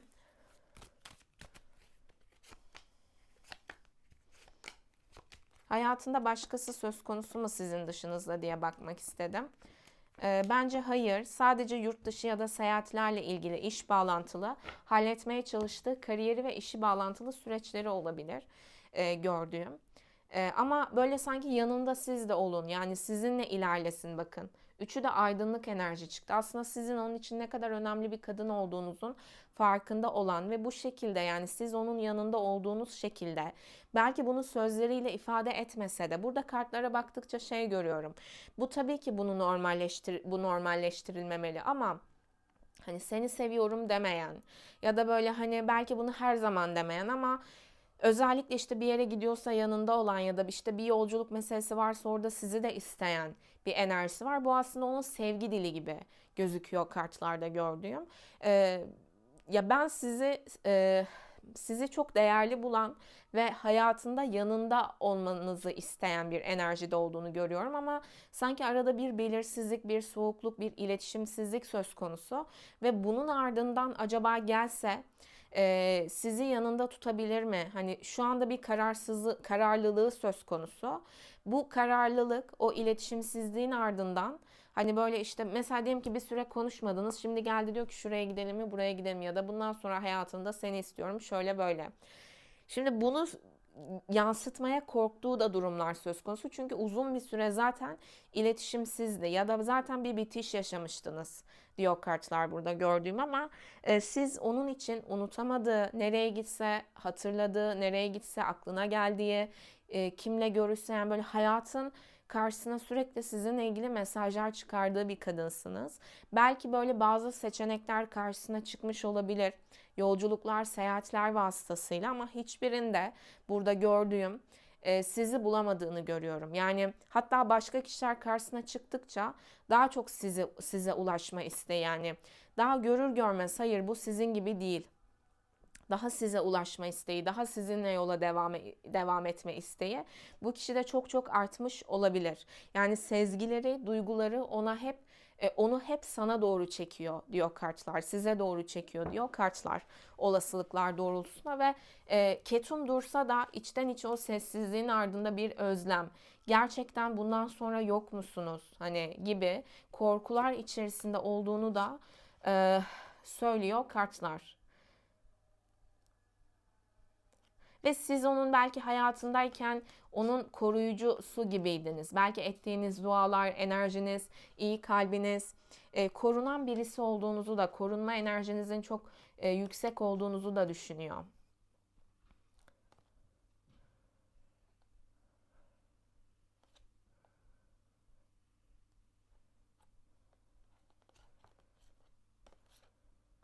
Ya seni istiyorum ama bu belirsizlikler ne olacak? Hani bu iletişimsiz geçen sürece rağmen nasıl birlikte ilerleyebilir? Bunlarla ilgili de dışarıya yansıtmasa da içsel hem sizi çok hissetme hem de korkuları, kaygıları gözüktü. Yine negatif kötü şeylere iptal diyelim. Şimdi Zaten güncelde dediğim gibi hem Worthiness enerjisiyle hem de Tılsım Dokuzusu enerjisiyle kartları seçerken de söylediğim gibi burada değerinizi anlamış bir enerjide. Siz onun için hem dışı çok güzel hem içi çok güzel birisiniz. Ve böyle birisi onun hayatına girdiği için kendisini de çok şanslı gören ve sizinle birlikte, yani şöyle düşünün, sanki biraz değerinizi geç anlamış. Bunu görüyorum. Yani böyle birisiyle karşılaştığı için aslında kendisi de kendisini parlatabilirdi. Belki hayatında güzel şanslar elde edebilirdi. Ama bunu sanki geç anlamış. Ama şu anda anlamış mı? Anlamış. Bunu görüyorum. Üzerinde ağırlık oluşturan durum kupa dörtlüsü. İşte dediğim gibi yani geç anlamış. Zamanında kıymetinizi bilmemesi, değerinizi bilmemesi, böyle belki burun bükmesi, kendi kendine şımarık tavırlar sergilemesi, böyle sizi değersizleştiren, kendini geri çektiği, sizi iletişimsizlikte ve belirsizlikte bıraktığı, istemem yan cebime koy tarzı tavırlar sergilemesi burada aslında kendisinin değer bilmezliği, şükürsüzlüğü, kıymetinizi bilmezliği onun üzerinde ağırlık oluşturan durum. Ve şimdi bunların ardından işte bu iletişimsizlik, bu belirsizliklerin ardından nasıl gelecek bunu düşünüyor. Çünkü kendi yaptı, kendi buldu gibi bir sürecin içerisinde sanki. Şimdi geçmiş enerjisi Tılsım Şövalyesi. Geçmişte burada belki maddi kaygıları söz konusuydu. Belki bir şeyleri yoluna koymaya çalışıyordu. Ama aslında kartlar diyor ki aslında güvenilir bir enerjideydi. Ama bu daha çok özellikle iş, kariyer, eğitim, para bağlantılı ilişkiler ve konular üzerinden gözüküyor bu güvenilirliğe. Ve sana da çok güveniyordu diyor kartlar. Sadece işleri çok ağırdan aldı. Belki parayla ilgili bazı süreçleri ya da işle ilgili bazı süreçleri nedeniyle aslında sana yetebilmek için hani hayatını ya da sana yetebileceği bir noktaya taşıyabilmek için işleri birazcık ağırdan aldı. Biraz belki böyle gecikiyor ya da hani hiçbir şey yapmıyor gibi gözüktü ama aslında bir şeyleri yapıyordu ve yapmaya çalışıyordu. Ama sessiz kalmış olabilir. Hani bu süreçte diyor kartlar aslında güvenilir şekilde ilerlemeye çalışıyordu. Size de güvendiği için aslında sağlam ve düzgün ilerlenilebilecek birisi gördüğü için. Ama yavaş kaçmış olabilir işte bu süreç. Bu aslında kötü niyetli değilmiş, bunu görüyorum. Özellikle aranızda iş, kariyer, eğitim, para bağlantıları söz konusuyduysa buralar üzerinden de böyle hani çok güvenilir ilerlediği ve ilerlemek istediği enerjilerde gözüktü. İlişkisel anlamda sadece ekstra kendi işi, gücü, maddiyatı nedeniyle birazcık daha ağırdan almak istediği, yavaş ilerlemek istediği bir enerjideymiş. Aslında yine güzel ve sağlam ilerleyebilmesi için aranızdaki sürecin ve size kaliteli gördüğü için. Şimdi sizinle ilgili güçlü pozitif etkisi şeytan çıktı. Şimdi güçlü pozitif etkide çıkması çok yoğun bir tensel çekiminin size karşı yüksek olduğunu, bağımlılık derecesine yani unutamama durumu söz konusu. Konuşmuyorsanız, konuşuyorsanız da burada tensel çekiminin çok yüksek olduğunu, kopamıyor gibi hissetmesi ya da kopamayacak gibi hissetmesi. Burada size çok çok böyle bu kişi bağımlı. Yani bu bir de çalışan güçlü enerjide. Yani pozitif diyoruz ama soru olarak. Çıkan karta göre düşünün. Yani burada yoğun olarak çalışan enerji bu. Zayıf olarak çalışan enerji ya da negatif açıdan çalışan enerji bu olarak düşünebilirsiniz. Zaten ben detaylı şekilde yorumluyorum ama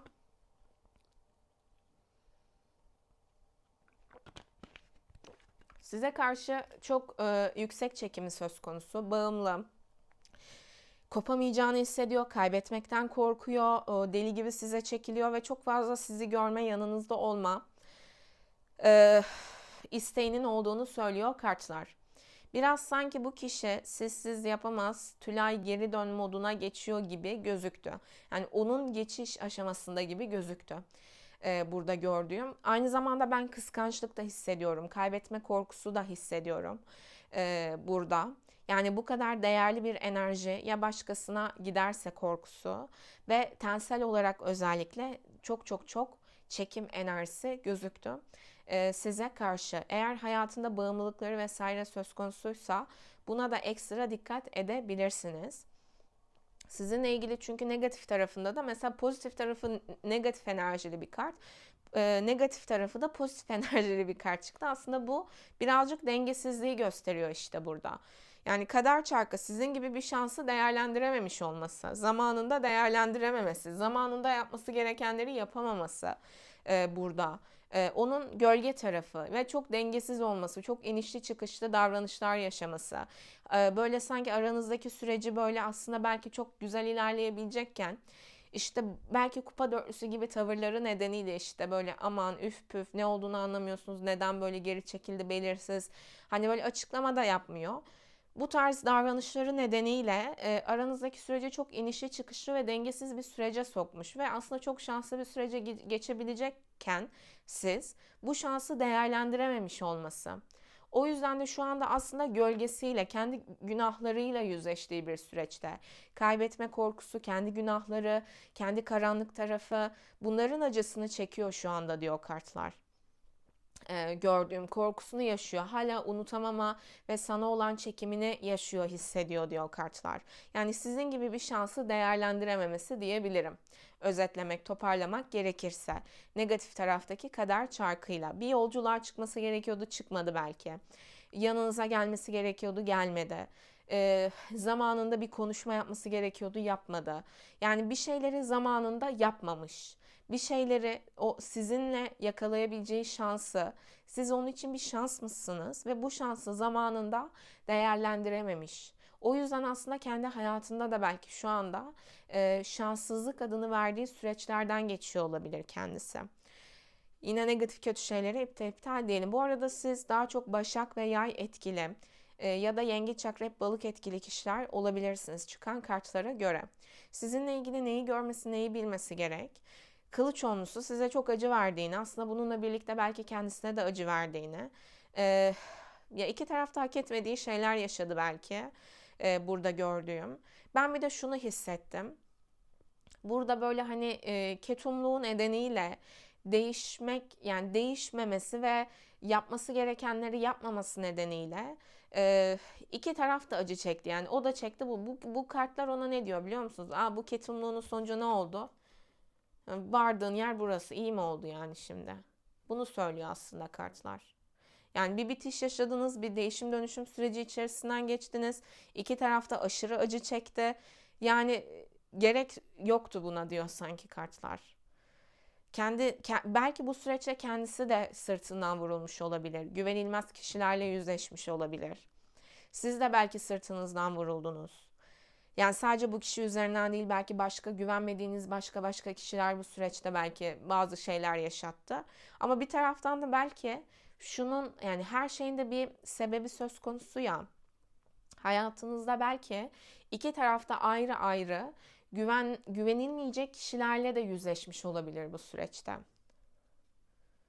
Yani bittiği ve değişim dönüşüm sürecinden geçtiği aranızdaki sürecin, o sizinle ilgili görmesi, bilmesi gereken durum ve çok acı çektiğiniz bir süreçten geçtiğiniz, onun sizinle ilgili görmesi, bilmesi gereken durum.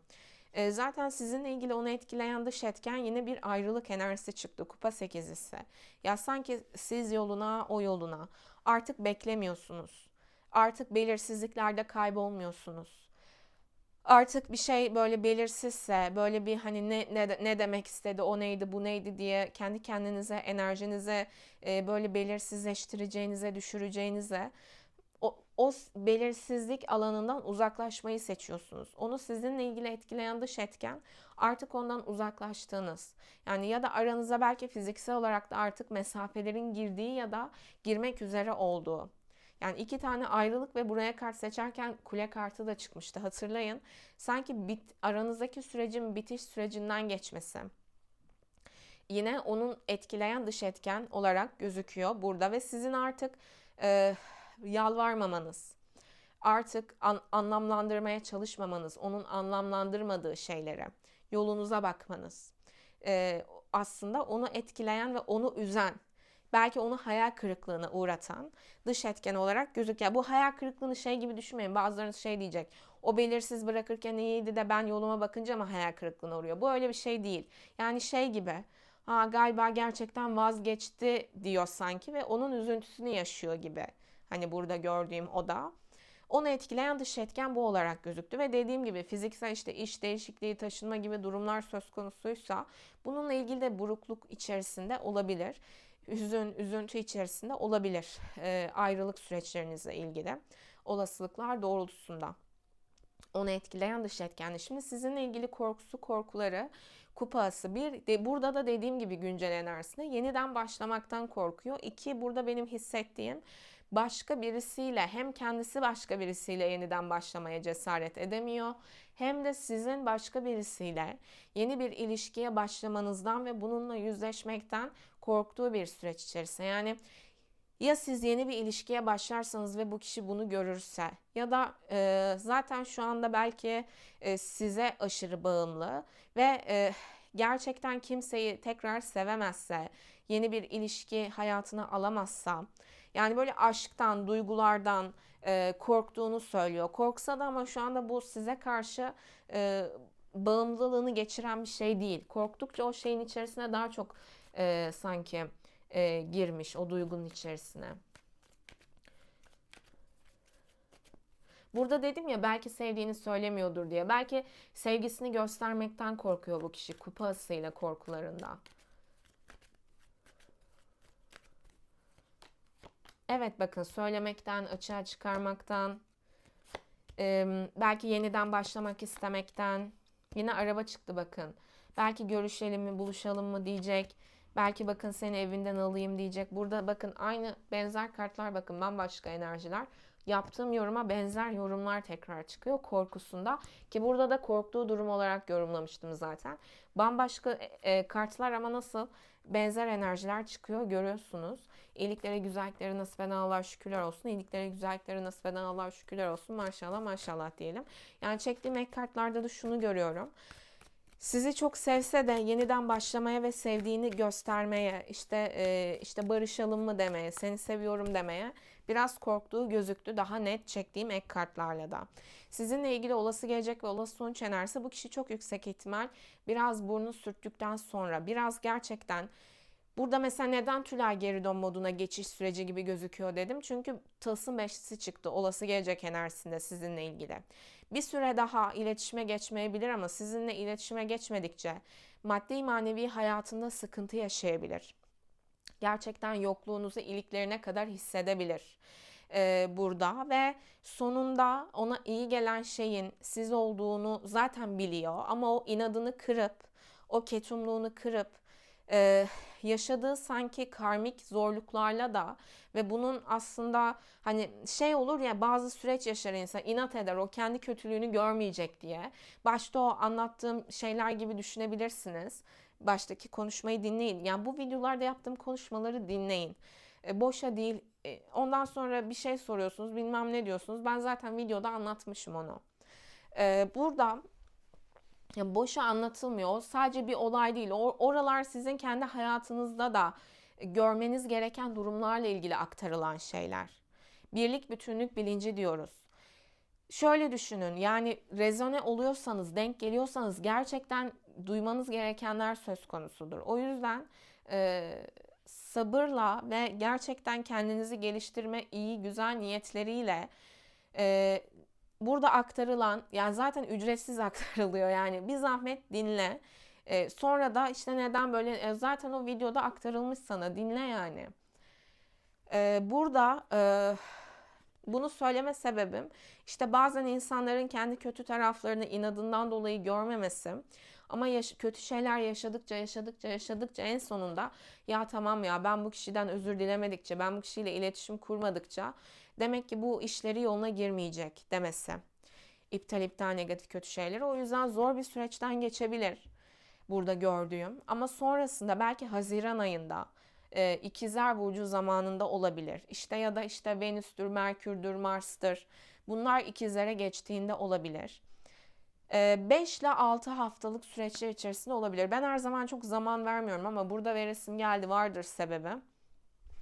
Bu zamanlarda böyle değersizlik hissini dibine kadar yaşadıktan sonra, onun hayatına değer katan şeyin siz olduğunu anladıktan sonra burada ulaşmaya çalışabileceği, iletişim kurmaya çalışabileceği, konuşmak isteyebileceği bir enerjiye geçebilir. Yani yokluğunuzu hissettikten sonra değerinizi anlayıp tekrar yan yana gelmek, iletişim kurmak, bazı kararlar vermek isteyebilir. Aranızda tekrar ilişkiyi başlatabilecek seçimler, kararlar gündeme gelebilir diyor kartlar. Şöyle söyleyeyim, sizsiz karmik bir süreçten geçiyor ama sizinleyken iyi karma devreye giriyor gibi. Dünya kartı kendini çevirdi bakın. Ya tamamlanmanız gerekiyor sanki sizin.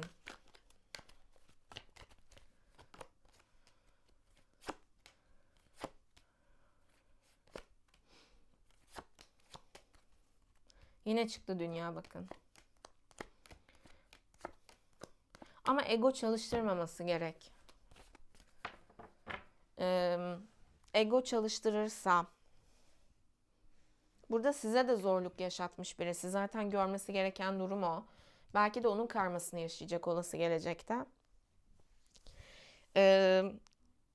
Yani bir karar aşaması sürecine geçilecek ama burada ego çalıştırırsa tekrar belki o düşecek ve siz belki yolunuza başka doğru kişiyle devam edeceksiniz ama o doğru seçimleri, doğru kararları yapabilirse o zaman tamamlandığınız ve birlikte bir ilişki olarak, bir bütün olarak sağlıklı bir yeni bir düzene, yeni bir geçiş, yeni bir hayata bir olarak hani bütün olarak belki evlilikle, taşınma işte gibi süreçlerle geçme sürecine de geçebileceğiniz gözüktü ama bazılarınız için çektiğim ek kartlarda ego yapabilirmiş gibi de gözüktü. Tam siz işte olur dediğinizde ya da belki daha sevgi dolu yaklaştığınızda sanki bazılarınız için yine bu ekstra kartlarda gözüktü. Herkes için değil. Ama enerjiler de değişip dönüşebilir. Sonuçta olası sonuç aşıklar geldi. Yani burada kalpten gelen ses dinlenilerek seçimler yapıldığında bir araya gelme seçimleri, seçenekleri, şansları ortaya çıkabilir. Ama ego dinlenilirse özellikle eril tarafın ego yapmamaya dikkat etmesi gerekiyor. O zaman eril taraf tekrar düşebilir enerji alanınızdan ve siz yükselerek hayatınıza devam edebilirsiniz. Ya da burada kalbinin sesini dinlemeyen taraf kimse. Evet, yani özellikle sonuç enerjisinde kalbin sesi dinlenilerek ve kalbin sesi dinlendikten sonra da egoya düşmemek çok çok önemli. Çok kadersel kartlar çıktı. Ben hep derim bu tarz şeyler çok dile pelesenk edildiği için çok böyle bu tarz yorumlar yapmayı tercih etmiyorum burada ama sizin sanki aranızdaki bağ iyi karma süreci, güzel bir bağlantı ama ayrı kalmanız onun hayatında da belki sizin hayatınızda da zorluklara sebep olmuş. Çünkü birbirine iyi gelen yani iki taraf da aslında aranızdaki bağlantıyla kalbinin sesini dinleyerek hayatındaki güzel şansları değerlendirip o güzel şanslara sahip çıkıp o güzel şansların hakkını güzel şekilde savunarak o güzel şanslara hak ettiği değeri vererek ilerlemeyi öğrenmesi gerekiyormuş. Eril taraf pek bunu yapamamış gibi. Şimdi bu kişiyle ilgili o yüzden bununla ilgili bunu yapması için tekrar bir seçim zorlukların ardından çıkabilir. Ama işte barıştık ettik deyip tekrar egoya düşmemesi, kendini geri çekmemeye dikkat etmesi egosal davranışlarıyla tabiri caizse ayağını yukarı kaldırmaması na dikkat etmesi gerekiyor eril tarafın. İşte ketum gözükecek, güçlü gözükecek diye. Hayır, sen burada bu senin hayatının kadınıysa sen ona tatlış da gözükebilirsin, minnoş da gözükebilirsin. Dışarıya nasıl gözüküyorsan gözük. Şimdi bu kişiyle ilgili kartların size tavsiyesi, mesajları. Ya dediğim gibi kupa ikilisi çıktı. Burası gerçekten çok kadersel bağlantı enerjisiyle gözüküyor. O kadar çok kadersel bağlantı kartları çıktı ki. Ve güzel ilişki anlamında yani ayrılığınız karmaya sürüklemiş. Birleşmeniz güzel karma, iyi karma yani güzel bir bağlantı. Ruhsal anlamda. Bu kişiyle ilgili size tavsiye mesaj. Hayvanlara, doğaya bol bol destek olup yardım edebilirsiniz. Bol bol hayır işleyebilirsiniz. Kendinize bakmanız gerektiğini görüyorum. Yani burada bir şeylerin iyiye, güzele gideceğine inan. İyiye, güzele odaklan. Bu kişi senin hayalinse, bu kişi senin gerçekten kalpten sevdiğin kişiyse diyor kartlar. Duygularınla bağlantıya geç. Gerçekten sevdiğin için mi istiyorsun yoksa egosal mı istiyorsun? Gerçekten seviyorsan o zaman bu kişi zaten hayatındaymış gibi davran ya da bu kişiye daha iyi davran. Daha tatlış davran, daha yapıcı davran. Bu mesaj söz konusu. Belki yani burada şimdi hepiniz için diyemeyeceğim ama biraz böyle kendinizi toparladıktan sonra, biraz kendinize baktıktan sonra, kendi hayatınızda bireysel bazı hayallerinizi gerçekleştirdikten sonra belki böyle tatlış bazı adımlar da atabileceğinizi söylüyor. İşte komik bir video gördüm, sana atayım. İşte burada aklıma sen geldin. İşte buraya birlikte gitsek ne güzel olurdu aslında gibi, hani böyle olabileceğini söylüyor. Ama burada hani peşinden koşar gibi değil. Hani ufaktan bir hani böyle ilginizin canlı olduğunu göstermek, ondan sonra geri çekilmek. Sonrası onda diyor kartlar. Ve sevgiyle hareket etmek, inançla hareket etmek. O sevgiyi hala kalbinizde hissediyorsanız, ama bu travma bağı olmamalı. Yani toksik bağ olmamalı. Üçlü ilişki vesaire olmamalı. Burada sağlıklı bir bağ söz konusuysa, bunu biliyorsan gerçekten diyor kartlar. Hani içinde bir şeyleri rahatsız eden bir ilişki değil. Gerçekten sevgi bağının olduğu bir ilişki ise kalpten, o zaman da bu doğrultuda yine dualar edebilirsin. Hani zaten olduğuna inanabilirsin. Hani zaten hayatında ve birliktesiniz. Daha pozitif yaklaş aranızdaki duruma diyor kartlar. Daha yapıcı, daha sevgi dolu, daha tatlış. O kadar ciddiye alma diyeceğim ama hani bu şey gibi değil. Hani ama salla modunda bir ciddiye almamak değil. Şöyle düşünün, zaten ilişkiniz var diyelim. Zaten barışıksınız, güzel vakit geçiriyorsunuz. Böyle birisi ne zaman adım atacak, aman şöyle mi böyle mi kaygılanır mısınız? Hayır. Bu moda geç diyor işte. Yani burada ciddiye alma deme sebebi bu kartların. Yani buradaki ciddiye almamak, bu şekilde ciddiye almamak. Yani böyle kaygılanmamak anlamında özellikle. Ve zaten reinvent yourself diyor. Burada da dediğim gibi bakın, a transformation is taking place. Enjoy a new lease of life. Hayatını yenile. Burada bir değişim dönüşüm sürecinden geçiyorsun. Hayatında kendini tekrar inşa et. Burada da dedim ya, direkt lönk diye adım atmak gibi değil. Kendi hayallerinizi gerçekleştirdikten, kendinizle mutlu olduktan, kendinizi sevdikten sonra hani bu kişiye de böyle ufak gönderme gibi minik şeyler, davranışlar, işte göndermeler yapabileceğinizi de söylüyor. Ama böyle hani büyük adımlar değil bunlar. Böyle hafif flörtöz, tatlış, hani böyle güzel, yumuşak, nasıl diyeyim, enerjiyi sıkmadan yapılan adımlar. Çünkü sen zaten kendine mutlusun. Sen zaten kendini gerçekleştiriyorsun diyor kartlar. Ve burada para bana zahmetsizce ve kolayca geliyor. Şimdiye kadar paranın sana gelmesinin tek yolunun yaptığın, çalıştığın işten geçtiğini düşündüysen, o zaman bu düşünceden kurtul. Böyle olması gerektiğini düşünmeye devam edersen yaşayacağın deneyim de bu olacaktır. İptal, negatif, kötü şeyleri. Kendine farklı bir hikaye anlat. Para bana her yönden ve her şekilde geliyor. Yani bu kişiyle ilişkinizde de işte para aslında ya da öz değerle ilgili kendinizi geliştirmeniz gereken noktalar olduğunu söylüyor. Kendinize göre düşünebilirsiniz bu mesajı da.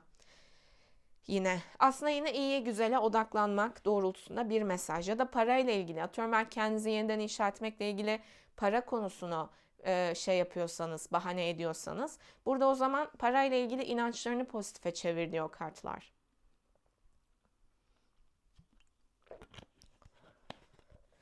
Burada bir de mesela bir tiyatrodur, bir böyle konserdir, sosyal etkinliklerdir. Yani sanki siz hayallerinizi gerçekleştirdikçe, hayata katıldıkça da aranızdaki bağın daha sağlıklı ve daha uzun vadeli ve güzel, hayallerinizdeki gibi, hayallerinizin gerçekleşmesi gibi bir bağ olabileceğini de söylüyor. Ve bu süreçte yine sevgi enerjisiyle, sorumluluk enerjisiyle hayallerinizi gerçekleştirirken hayvanlara, doğaya da bol bol destek olup yardım etmek yine burada mesaj, tavsiye olarak gözüktü sizin için. Evet, birinci deste abonelerimdeki niyetime uygun kişiler ve enerjiler için olasılıklar doğrultusunda bu şekildeydi. Uyumlandığınız ölçüde abone olabilir, beğenerek destek olabilirsiniz. Özel açılımlarla ilgili her videonun altında iletişim adresleri mevcut. Instagram, DM ve mail aracılığıyla özel açılımlarla ilgili iletişime geçip bilgi alabilirsiniz. İsteyen diğer desteleri dinleyebilir. Şimdi ikinci desteyle devam ediyoruz. İkinci desteği seçenler. Resolving Conflict enerjisi söz konusu. Şimdi şöyle bir diğer Kartları da seçelim.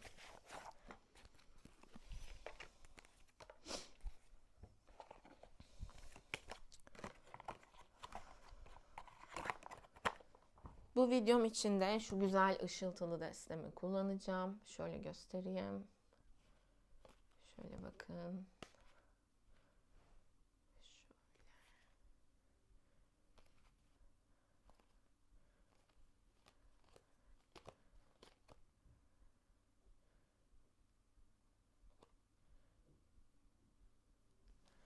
Evet. İkinci desteği seçenler, abonelerimdeki niyetime uygun kişiler ve enerjiler için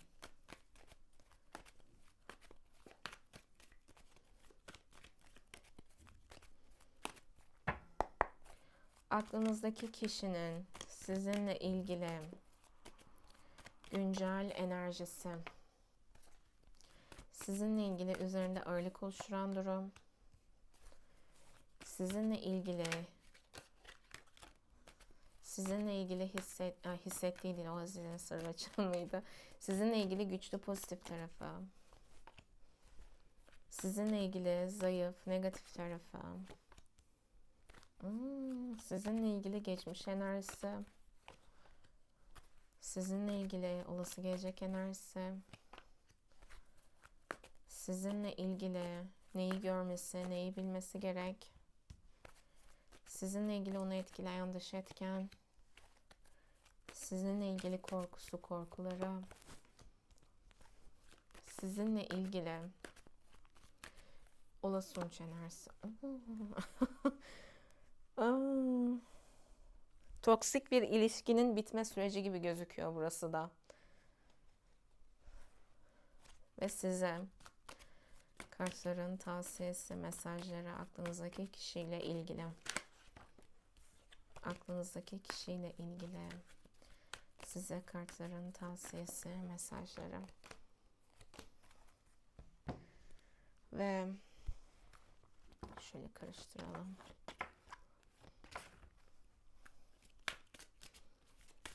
Bu yine çok sevdiğim hem gölge hem aydınlık enerjileri gösteren destelerden. Twin Tarot destesi, şöyle göstereyim. Zaten tarot destelerimi tanıttığım videoda da söz konusu bu deste.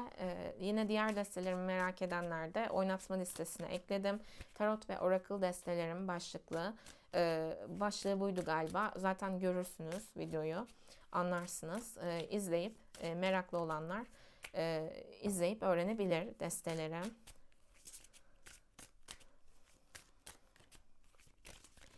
Aklınızdaki kişinin sizinle ilgili güncel enerjisi.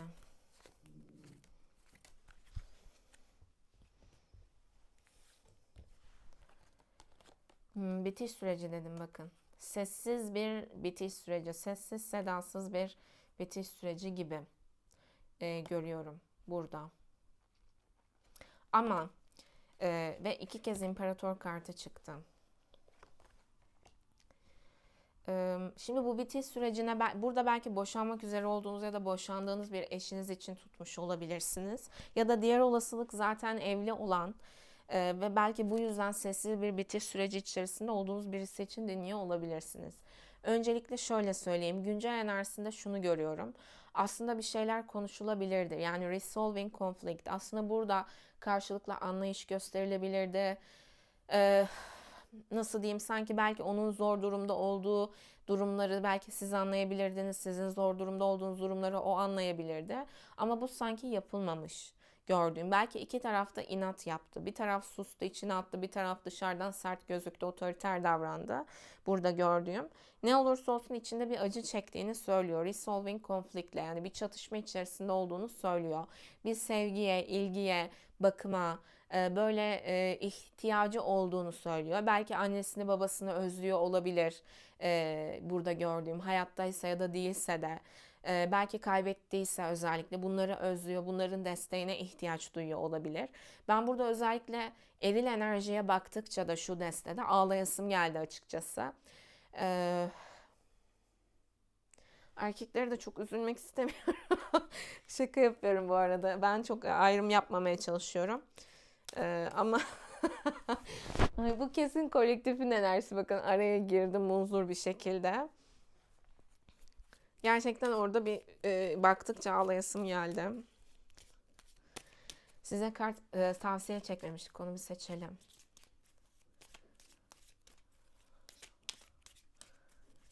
Size aklınızdaki kişiyle ilgili tavsiye.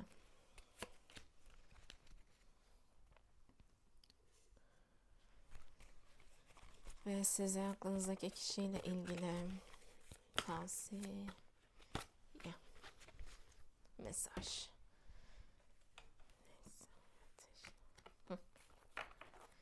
Evet, şimdi devam ettiğimde. Yani sevgiye özellikle eril taraf sanki dişil de olabilir ama dışarıdan güçlü gözükmeye çalışırken burada eril şöyle düşünüyor. Sizin güvenilmez davrandığınızı, sizin bazı anlatmamanız gereken sırları belki başkalarına anlattınız. Azize gölge tarafta. Ya da onunla konuşmadınız, gittiniz başkalarıyla konuştunuz. Onunla belki yüzleşmeniz gerekirken, ona anlatmanız gerekirken ona böyle sustunuz. Gözünüzü kulağınızı kapattınız, anlayışsız davrandınız ya da içinizde dert ettiğiniz, sıkıntı yaptığınız şeyleri ona anlatmadınız. Gittiniz başkalarına anlattınız ve bu aslında bu onu yaraladı ve bu sizin aranızda bir bitişe sebep oldu. Burada siz de kendi hatanızı görmüyorsunuz. Onun enerjisine bakıyoruz ona göre. O da diyor ki madem sen konuşmadın, madem sen başkalarına anlattın, madem bu şekilde hani sessiz kalarak işte ya da arkamdan başkalarına konuşarak, sorarak ederek bazı şeyleri böyle yaydın, güvenilmez davrandın. O zaman hani bitecekse bitsin. Zaten hani böyle bir kadınla bitmesi daha iyi diyor sanki. Ama dediğim gibi böyle ay şu karta baktıkça ağlayasım geliyor. Şu karta.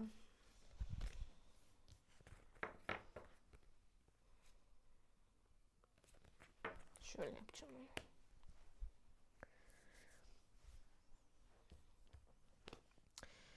Bakın kaç tane, 2 tane farklı desteler. Su içeyim.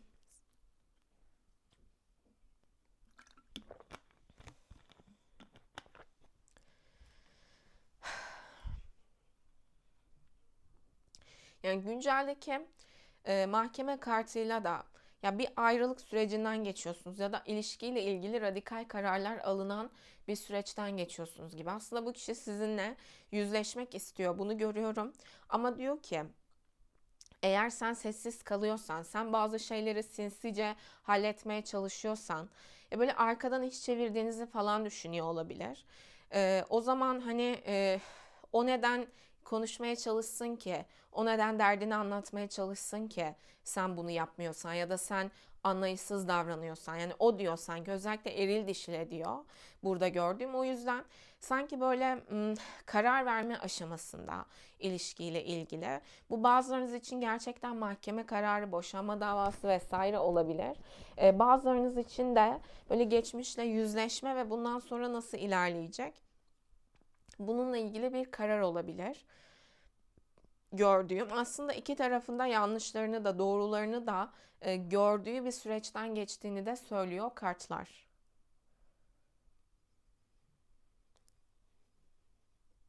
Sessizliğin bittiği ve artık kararların alındığı, yüzleşmelerin yaşandığı ya da yüzleşmelerin yaşanmasının istendiği. Ya bu belki mahkeme süreciyle, belki aramalarla, konuşmalarla bir güncel enerjide olduğunu söylüyor kendisinin.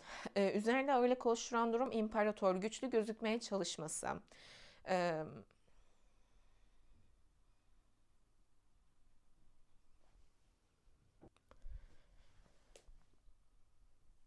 Bu desteği ağlayamadan yorumlayamayacağım galiba.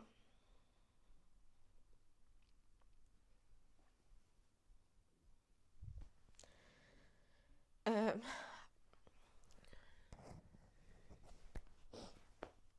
Güçlü gözükmeye çalışması, hayatında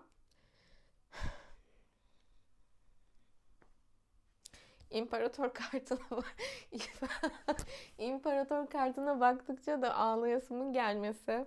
Çünkü burada erilleri daha Ya da şöyle söyleyeyim, aşırı sert gibi gözükmek durumunda kalmış.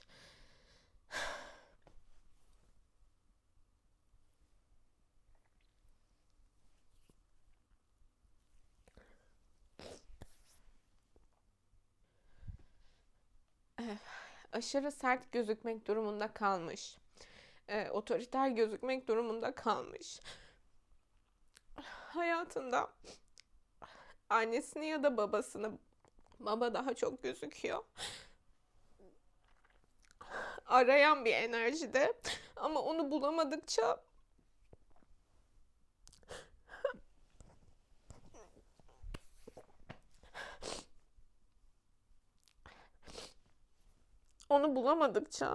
işte o baba desteği, baba otoritesi, kendisi öyle olmaya çalışmış, ama bu da sanki ilişkisinde ya da ilişkilerinde ters tepmiş. Bunu söylüyor kartlar. Üzerinde önünü koşturan durum bu.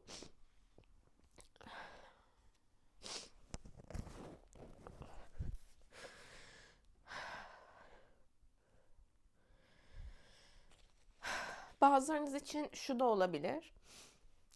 Eğer kendisi bir babaysa ya da kendisi bir, yani eşiniz ya da eski eşiniz değilse, burada gördüğüm, ya kendi babası ya da kendisinin baba olma durumlarıyla ilgili bazı sorumluluklar da üzerinde ağırlık oluşturuyor olabilir.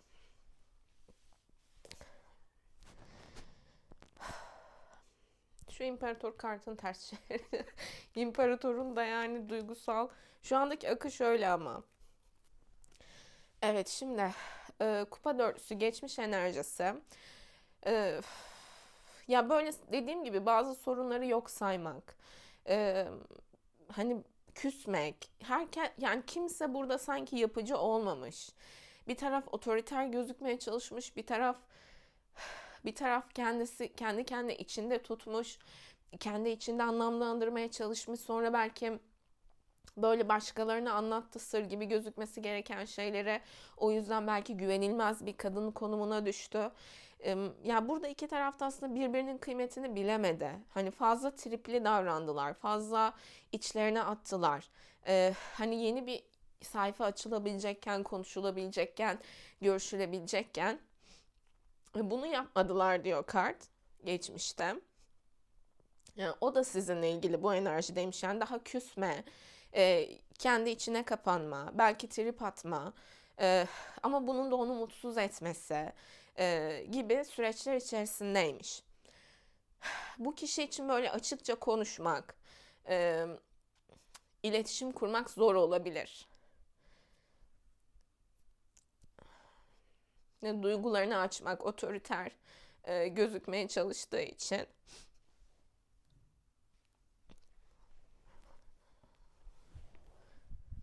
Erkekler, bu sizin gözyaşlarınız bence.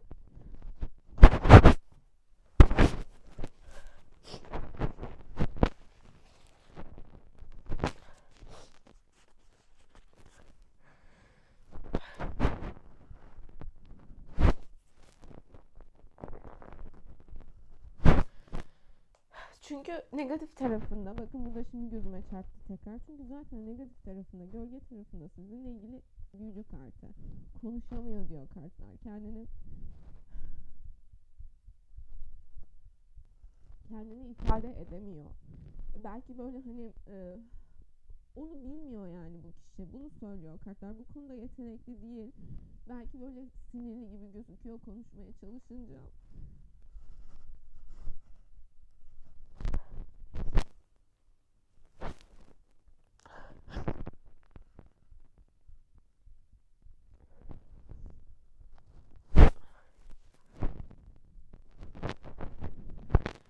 Yani iletişim başlatamaması, konuşamaması sizinle ilgili gölge tarafı olarak gözüktü. Pozitif tarafı, güçlü tarafı tılsım üçlüsü. Aslında sorumluluk sahibi olan, belki işinde gücünde çalışkan, belki böyle hani aslında aranızdaki ilişkiyi ayakta tutabilecek yeteneklere sahip olan birisi olduğunu söylüyor. Ya da sanki o iletişim kurulsa, o yüzleşme sağlansa aslında ortak paydada buluşulabileceğini söylüyor kartlar. Yani anlaşılabilecek birisi aslında. Tılsım üçlüsü güçlü tarafı. Ama belki bu kişi için bir yol gösterici gerekiyor ya da aranızda belki bir büyük, bir yol gösterici. Böyle bir şey gerekiyor belki. Bunu söylüyor kartlar. Hani bu olduğunda da bu kişi zaten hani anlaşmaya yanaşan birisi. Ortak hani ortaklaşa bir şeyleri büyütmek isteyen birisi. Aynı zamanda çalışkanlık, mal mülk sahibi olma, parayı çoğaltma, işte böyle ev sahibi olma, araba sahibi olma, yani aslında hani böyle çalışkan, sorumluluk sahibi, üretken, pratik ve böyle hani kendini geliştiren taraflarının olduğunu söylüyor. Bir aileyi ya da bir ilişkiyi ayakta tutabilecek aslında özelliklerinin olduğunu söylüyor. Sizinle ilgili pozitif taraflarında ve hala bir şeyleri anlamaya çalışıyor, anlamlandırmaya çalışıyor da olabilir gördüğüm. Ben bu destede çok erkeklere üzüldüm. Neden neden bilmiyorum onları.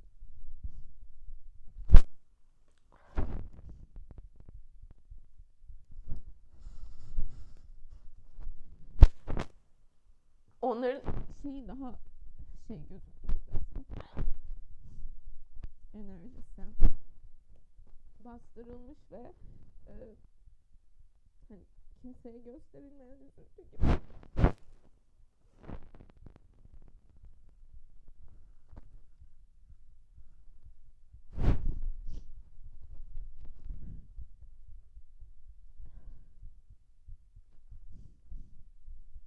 Ay,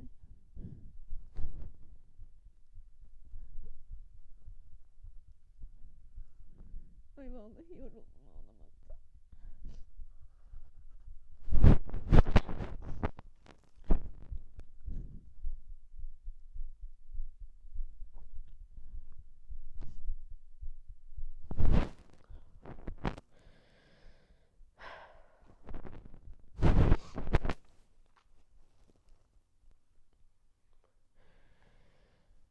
ya da hani kadın saydı kadın konuş kadınlarla ilgili bile konuşturtmuyor akış, bakın.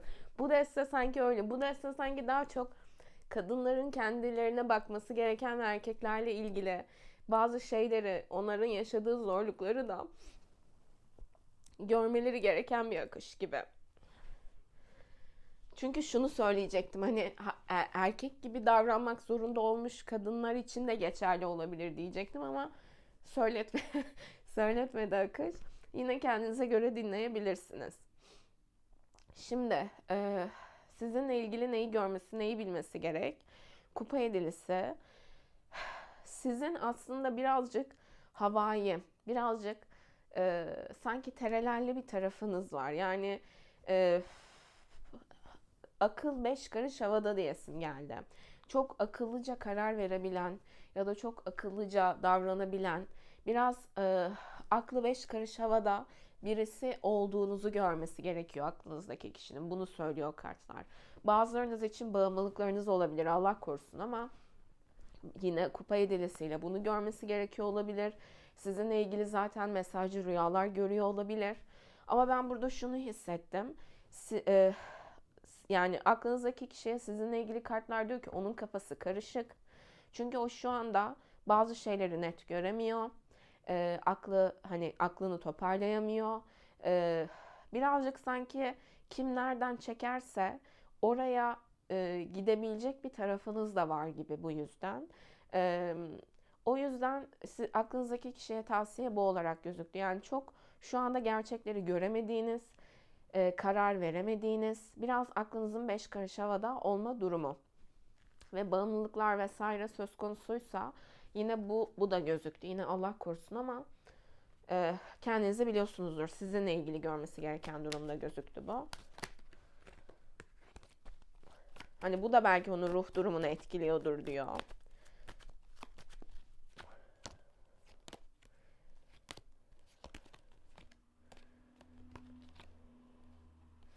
Ya psikolojisi bozuk diyor kartlar. Yani şu anda o da zorlanıyor. Bazı şeyleri anlamlandırmaya çalışıyor.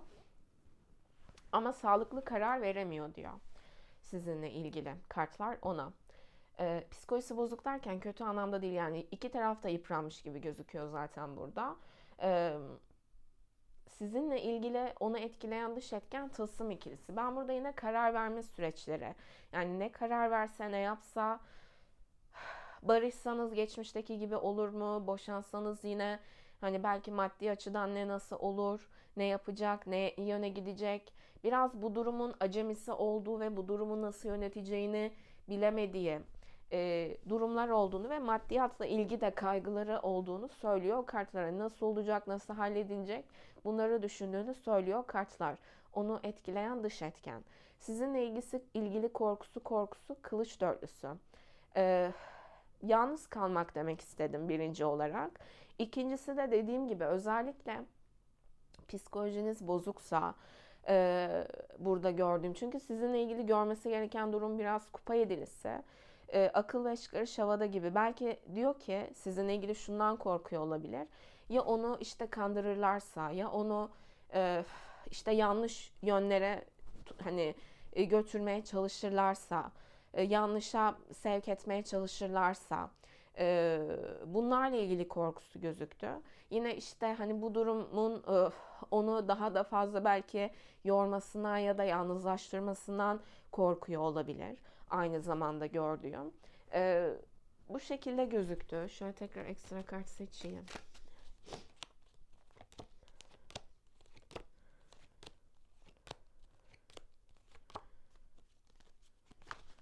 Bir de burada şunu gördüm. Yani başka kişilerin belki dahil olması, kırıcı şeylere, yorucu, psikolojinizi yoran şeylere sebep olması burada.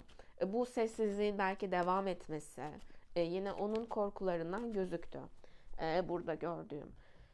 E, Çok sizden ayrılmak istiyor diyemem. Ama güçlü gözükmek için şu an ne yapılması gerekiyorsa sanki yine sessiz kalıp onu yapmaya çalışan bir enerjide gibi. Olası gelecek enerjisine baktığımda da yani korkusu bu şekilde özetlemek, toparlamak gerekirse. Belki bu konuyla ilgili psikoloğa gitmekten, psikolojik destek almaktan vesaire de korkuyor olabilir. Yine gördüğüm. Belki bu durumla biraz yüzleşmekten de korkuyor gibi de hissettim ama hayat da onu yüzleştiriyor gibi aslında günceldeki mahkeme kartıyla da.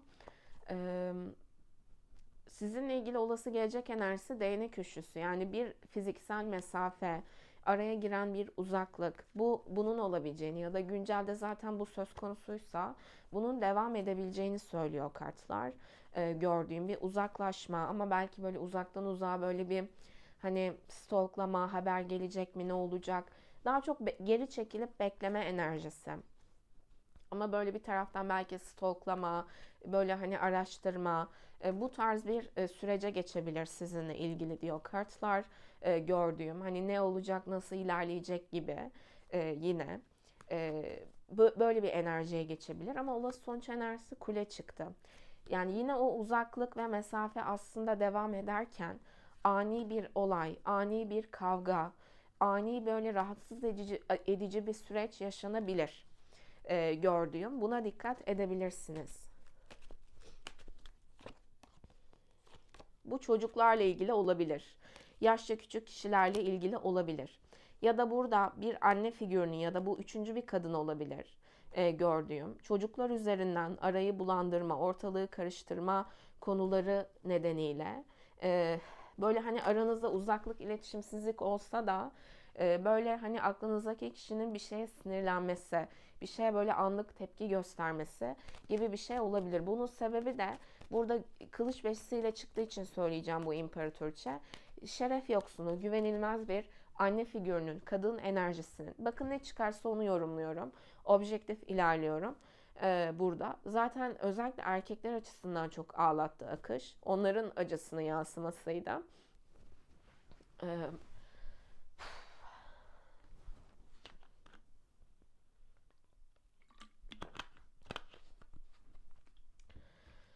Ee, Demek ki bunun çıkması gerekiyor. Buradan izleyen kadınların da belki duyması gerekenler söz konusu. Dediğim gibi hani her zaman bizim istediğimiz gibi çıkmak zorunda değil. Ne çıkması gerekiyorsa o çıkıyor. Akış neyse o.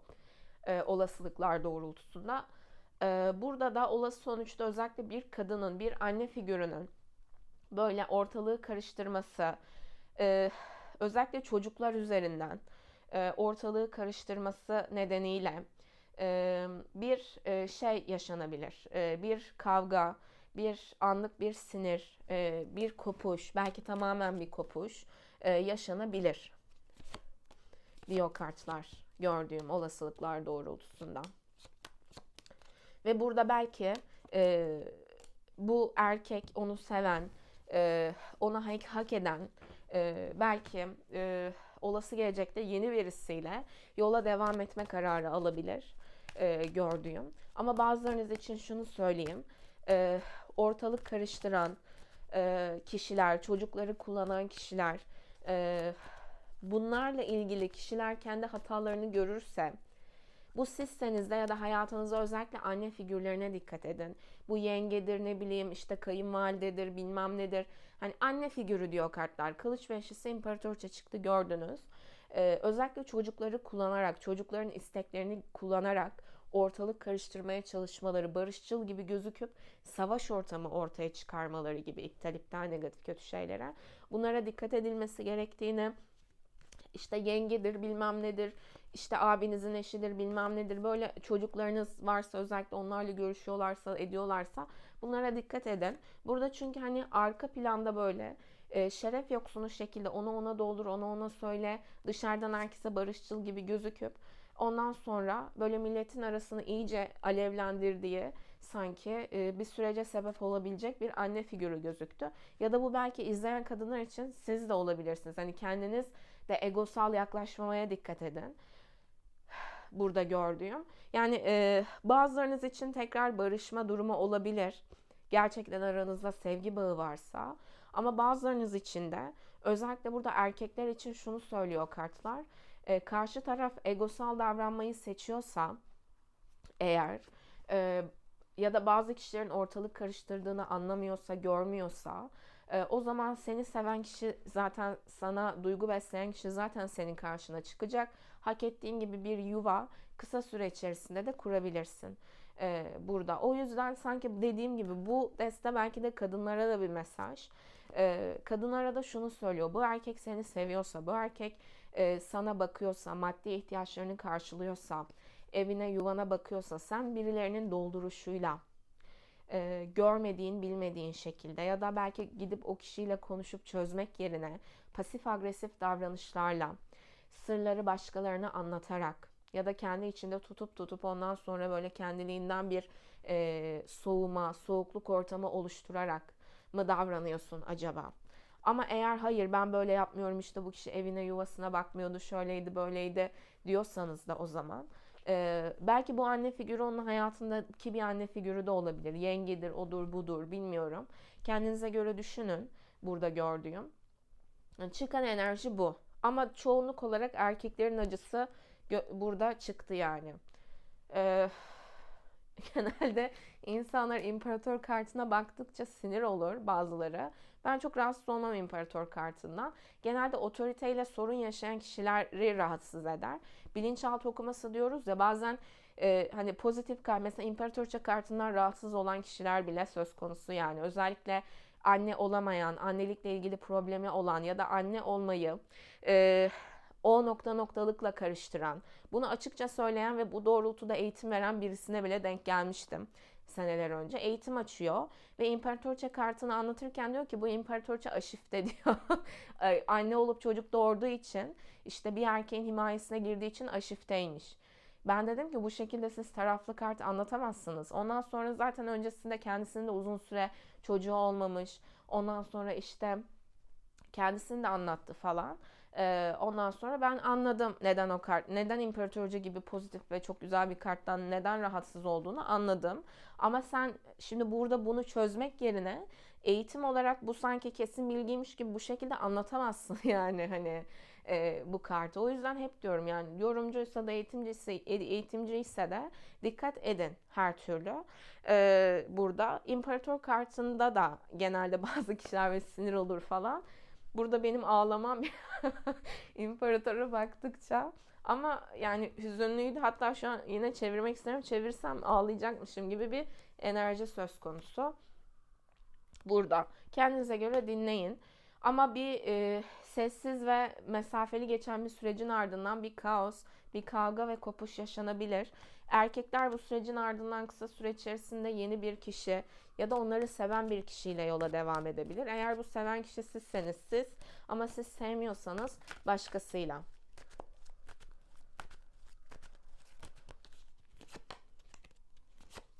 Ya aslında burada değişen şey ortalık bulandırmaya çalışan egoist kişiler, ortaya çıkan şey bakın yine tılsım kralı. Yani burada düzgün davranan, sorumluluk alan, ilişki içerisinde de özellikle işte eşinin maddi ihtiyaçlarını karşılıyordur, hakkaniyetli davranıyordur mal mülk konusunda çocuklarla ilgili. Ama bunu çocuklar ya da karşı taraf kıymetini bilmeyip ortalık karıştıran kişilerin lafıyla hareket ediyorsa diyor ki kartlar bu erilin zaten parası, pulu, mülkü zaten korunacak. Egoist kişiler ortadan çıkacak. Belki bir kavga gibi bir süreçte aslında kimi iyi kimi kötü bu daha da açığa çıkabilir. Ama burada her halükarda sorumluluk sahibi, aile sorumluluğunu alan, zaten pozitif tarafta aklınızdaki kişinin pozitif tarafı bu olarak gözüktü. Sadece konuşamıyor bu kişi, anlatamıyor derdini. Bu gözüküyor. Yani güçlü gözükmeye çalışıyor ve hayatında şu anda olmayan o anne baba desteğini kendi kendine sağlamaya çalışıyor ve bunu yapabildiği kadar yapmaya çalışıyor. Ama diyor ki bakın Azize gölgede çıktı. Dişil enerji sağlıklı değil diyor kartlar bu ilişkide. Dişil enerji güvenilmez diyor. Azize gölgede, imparator aydınlıkta çıktı bakın. Zaten bu Azize güvenilmez olduğu için bitti. O yüzden burada bu şeyi belki kadınlar açısından bu şekilde yorumlasam herkes bravo falan derdi. Belki bazı kişiler rahatsız olacaktır ama çıkan bu. Diyor ki değerini bilmeyen kadınlarla ilgili erkekler paraları, otoriteleri, duruşları korunacak ve onları seven ve onların da sevdiği kişilerle tekrar bir aile olma yoluna girebilirler. Mesajı gözüktü. Yani değişen şey kılıç ve size tekrar ortaya çıkan şey tılsım kralı. Yani burada güvenlik, otorite, kimin güvenilir kimin güvenilir olmadığı, sorumluluk sahibi olanın işi, gücü, parası bu korunacak, devam edecek.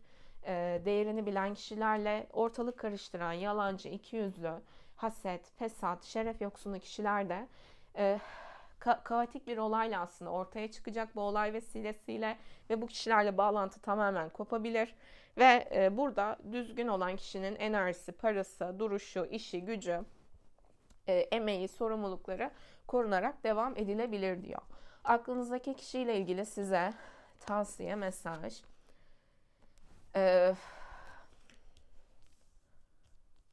Şimdi kupa üçlüsü, kupa şövalyesi ve denge. Burada kartlar diyor ki barışçıl ol. Ya bakın iki destede de bu mesaj çıktı. Bence var sebebi. Çok aşırı mı acaba böyle yırtıcı bir moda mı geçtiniz bilmiyorum. Barışçıl olmanız gerektiğini, daha böyle hani ortaklaşa bir şeyleri konuşma gerekirse ikinizin arasını düzeltebilecek kişilerden destek almak. Ortak tanıdıklar, ortak arkadaşlar olabilir. Sosyal medya üzerinden belki daha böyle tatlış yine adımlar atmak olabilir. Burada hani güzel, arkadaşça, barışçıl bir yaklaşım sergile. Huzurlu ve dengeyi sağlayabilecek bir yaklaşım sergile. Anlaşma, uzlaşma odaklı ol. Huzur odaklı ol. Kaotik enerjilere girme diyor kartlar size. Aklınızdaki kişiyle ilgili. Ve seviyorsanız da o zaman daha anlaşma, uzlaşma odaklı ol. Ama sevmiyorsan da o zaman daha yine arkadaşça, yine daha sevgi bazlı, yine daha anlaşma odaklı o süreci olabildiğince hani o doğrultuda geçirmeye bak diyor kartlar. Zaten burada da diyor bakın, tough and trying times, yani zor zamanlardan geçtiğiniz gözüküyor zaten ve bu bir süre daha devam edebilir diyor. İptal diyelim yine ama ve burada diyor ki geleceği düşün. E, tough times ahead. Think long term and make decisions accordingly. Avoid negative people at all costs. Bakın burada da diyor. Diyor ki negatif enerjilerden ne pahasına olursa olsun, negatif insanlardan ne pahasına olursa olsun uzak dur, kaçın, kendini koru. Bilmiyorum, burada belki de kadınların çevresinde belki bir anne figürü, belki başka birileri, işte yengedir, annedir, kayınvalidedir ya da kendiniz bir anneyseniz burada egoyla mı yaklaştınız? E, Yani bakın burada çünkü size yine zihnini değiştir diyor. Kendinizle aşırı negatif ve böyle yırtıcı bakma durumunuzu değiştirmeniz gerektiğini. Ve çevrenizde de sizi, hani siz sanki sürekli haklısınız da bütün suç karşıdakininmiş gibi davranan, böyle sizi dolduruşa getiren, aslında belki karşıdaki kişi bir şeyleri düzeltmeye çalışıyor, sorumluluk sahibi, ama şöyle söyleyeyim, bu şimdi gidip de en şeref yoksunu kişiyi bulup ondan sonra bu deste daha çok ben şunu görüyorum. Hani sanki boşanma sürecinde olan ya da böyle belki ciddi bir ilişkiye girdi vesaire ama sonra böyle yuva yıkıcı kişiler nedeniyle aranızın bozulduğu birisi için gibi çıktı bu deste. O yüzden yapıcı ol, duygusal yaklaş, böyle sevgi odaklı yaklaş, anlaşma, uzlaşma odaklı yaklaş diyor kartlar. Ve bunu söylüyordum yine. Hani zor zamanlar devam edebilir diyor. İptal negatif kötü şeylere. Ve burada bu süreçte sen gelecek odaklı, yani uzun vadeli düşünmen gerekiyor. Ve kararlarını buna göre vermen gerekiyor. Ve bu süreçte de negatif insanlardan uzak dur. Barışçıl olmayan insanlardan uzak dur. Ama dediğim gibi bu deste gerçekten sorumluluk sahibi, eş sahibi kişileri ama bunu görmeyen kadınlar için sanki, ya da sorumluluk sahibi belki bir evlilik yapabilecekken buradaki erkeğin sanki kıymetine görmeyen, dolduruşa gelen kadınlar için deste gibi. Hani atıyorum sizinle görüşüp ben onunla da yatıyorum kalkıyorum, bununla da yatıyorum kalkıyorum diyen kişilerin destesi değil bu. Bunu tekrar söyleyeyim, işinize geldiği gibi dinlemeyin. Çünkü burada çok ciddi ilişki odaklı akış çıktı. O yüzden o konumda olan kişiler belki diğer desteği dinleyebilir. Ya da bu videoda belki sizin için mesaj söz konusu değildir. Bilmiyorum. Bunlar çıktıysa bunlar duyulması gerekiyordu demek ki. Vardır sebebi. Zaten burada yine zihnini değiştir, hayatın değişsin diyor. Hayatta her ne yaratmış olursan ol, bunu kolaylıkla değiştirebilirsin. Önce küçük bir olumlu düşünceyle ve sonra bir başkasıyla. Yani olumlu düşün ve olumlu yaklaş. Yırtıcı, kavgacı, gürültücü değil. Yani ılımlı, güzel, anlaşma, uzlaşma odaklı yaklaş. Her mesaj buna çıkıyor bakın. Ve seni böyle daha dolduruşa getiren. Ya sanki ben bu destede şunu görüyorum. Siz bir eril enerji her şeyi anlatamıyor diye, her şeyi konuşamıyor diye, kendini belki sağlıklı ifade edemiyor diye sanki onu harcamışsınız biraz gördüğüm. Özellikle böyle kendinize göre düşünün. Ben bunu yapmadım diyorsanız dediğim gibi sizin desteniz değildir. Ve bu kişi de anlatamadığı ve belki hayatında belki anne baba desteği yok. İfade edemiyor kendini ama bir taraftan da güçlü durmaya çalışıyor. Ama sorumluluklarını da yerine getiriyor. Belki mal mülk sahibi etti sizi, belki çocuklarına baktı. Burada o tarz eriller var. Yani sizin gündeminizdeki eril, ne bileyim, para vermeyen, para saklayan, ondan sonra işte belki sizi böyle, belki hayatın boyunca kira ödemeden oturdun. Hani bunu sana sağlamamış bir erilse ya da kira ödedin ama belki sen faturanın, kiranın ne kadar olduğunu bile bilmiyorsun. Nasıl ödeneceğini bile bilmiyorsun. Seni o şekilde yaşattı bu erkek belki şimdiye kadar. Hani bu tarz erkeklerin enerjisi bu. Ama bu böyle bir erkek değilse senin hayatındaki kişi ya da geçmişindeki kişi, o zaman bu deste senin değil. Dediğim gibi gidip de şeref yoksunu kişiler için de bu desteği hani işinize geldiği için o şekilde algılamayın. Burada onu da söyleyeyim. Gerçekten sorumluluk sahibi, elinden geleni yapan, aslında uzlaşmayı da bilen ama kendini ifade edemeyen bir eril enerjiyle ilgili sanki çıktı akış gördüğüm. Kendinize göre dinleyebilirsiniz yine. Sen de dolduruşa gelme ya da aşırı yırtıcı, hırçın o dolduruşlarla belki davranışlar sergiliyorsan, bu eril enerjinin aslında koruyucu, kollayıcı tarafına karşı kendi kendine böyle triplere giriyorsan, soğuyorsan, ediyorsan, hani diyor kartlar, burada belki senin de bunu görmen gerekiyor. Yani çıkan bu. Burada gözünüzün önünde çektik zaten. Evet. İkinci deste ekstra da şeyler söylemeye gerek yok açıkçası. Rahatsız olan ya da bana ne işte bilmem ne diyen dinlemeyebilir. Çıkan enerji bu. Ve yoruldum da yani. Özellikle o baştaki o yoğun akış. Yani evet, neyse. Zaten aktarılması gereken aktarıldı. İkinci deste abonelerimdeki niyetime uygun kişiler ve enerjiler için olasılıklar doğrultusunda bu şekildeydi. Uyumlandığınız ölçüde abone olabilir, beğenerek destek olabilirsiniz. Özel açılımlarla ilgili her videonun altında iletişim adresleri mevcut. Instagram, DM ve mail aracılığıyla özel açılımlarla ilgili iletişime geçip bilgi alabilirsiniz. İsteyen diğer desteleri dinleyebilir. Abonelerimdeki niyetime uygun kişiler ve enerjiler için olasılıklar doğrultusunda açılımlar bu şekildeydi. Kendinize iyi bakın, hoşça kalın.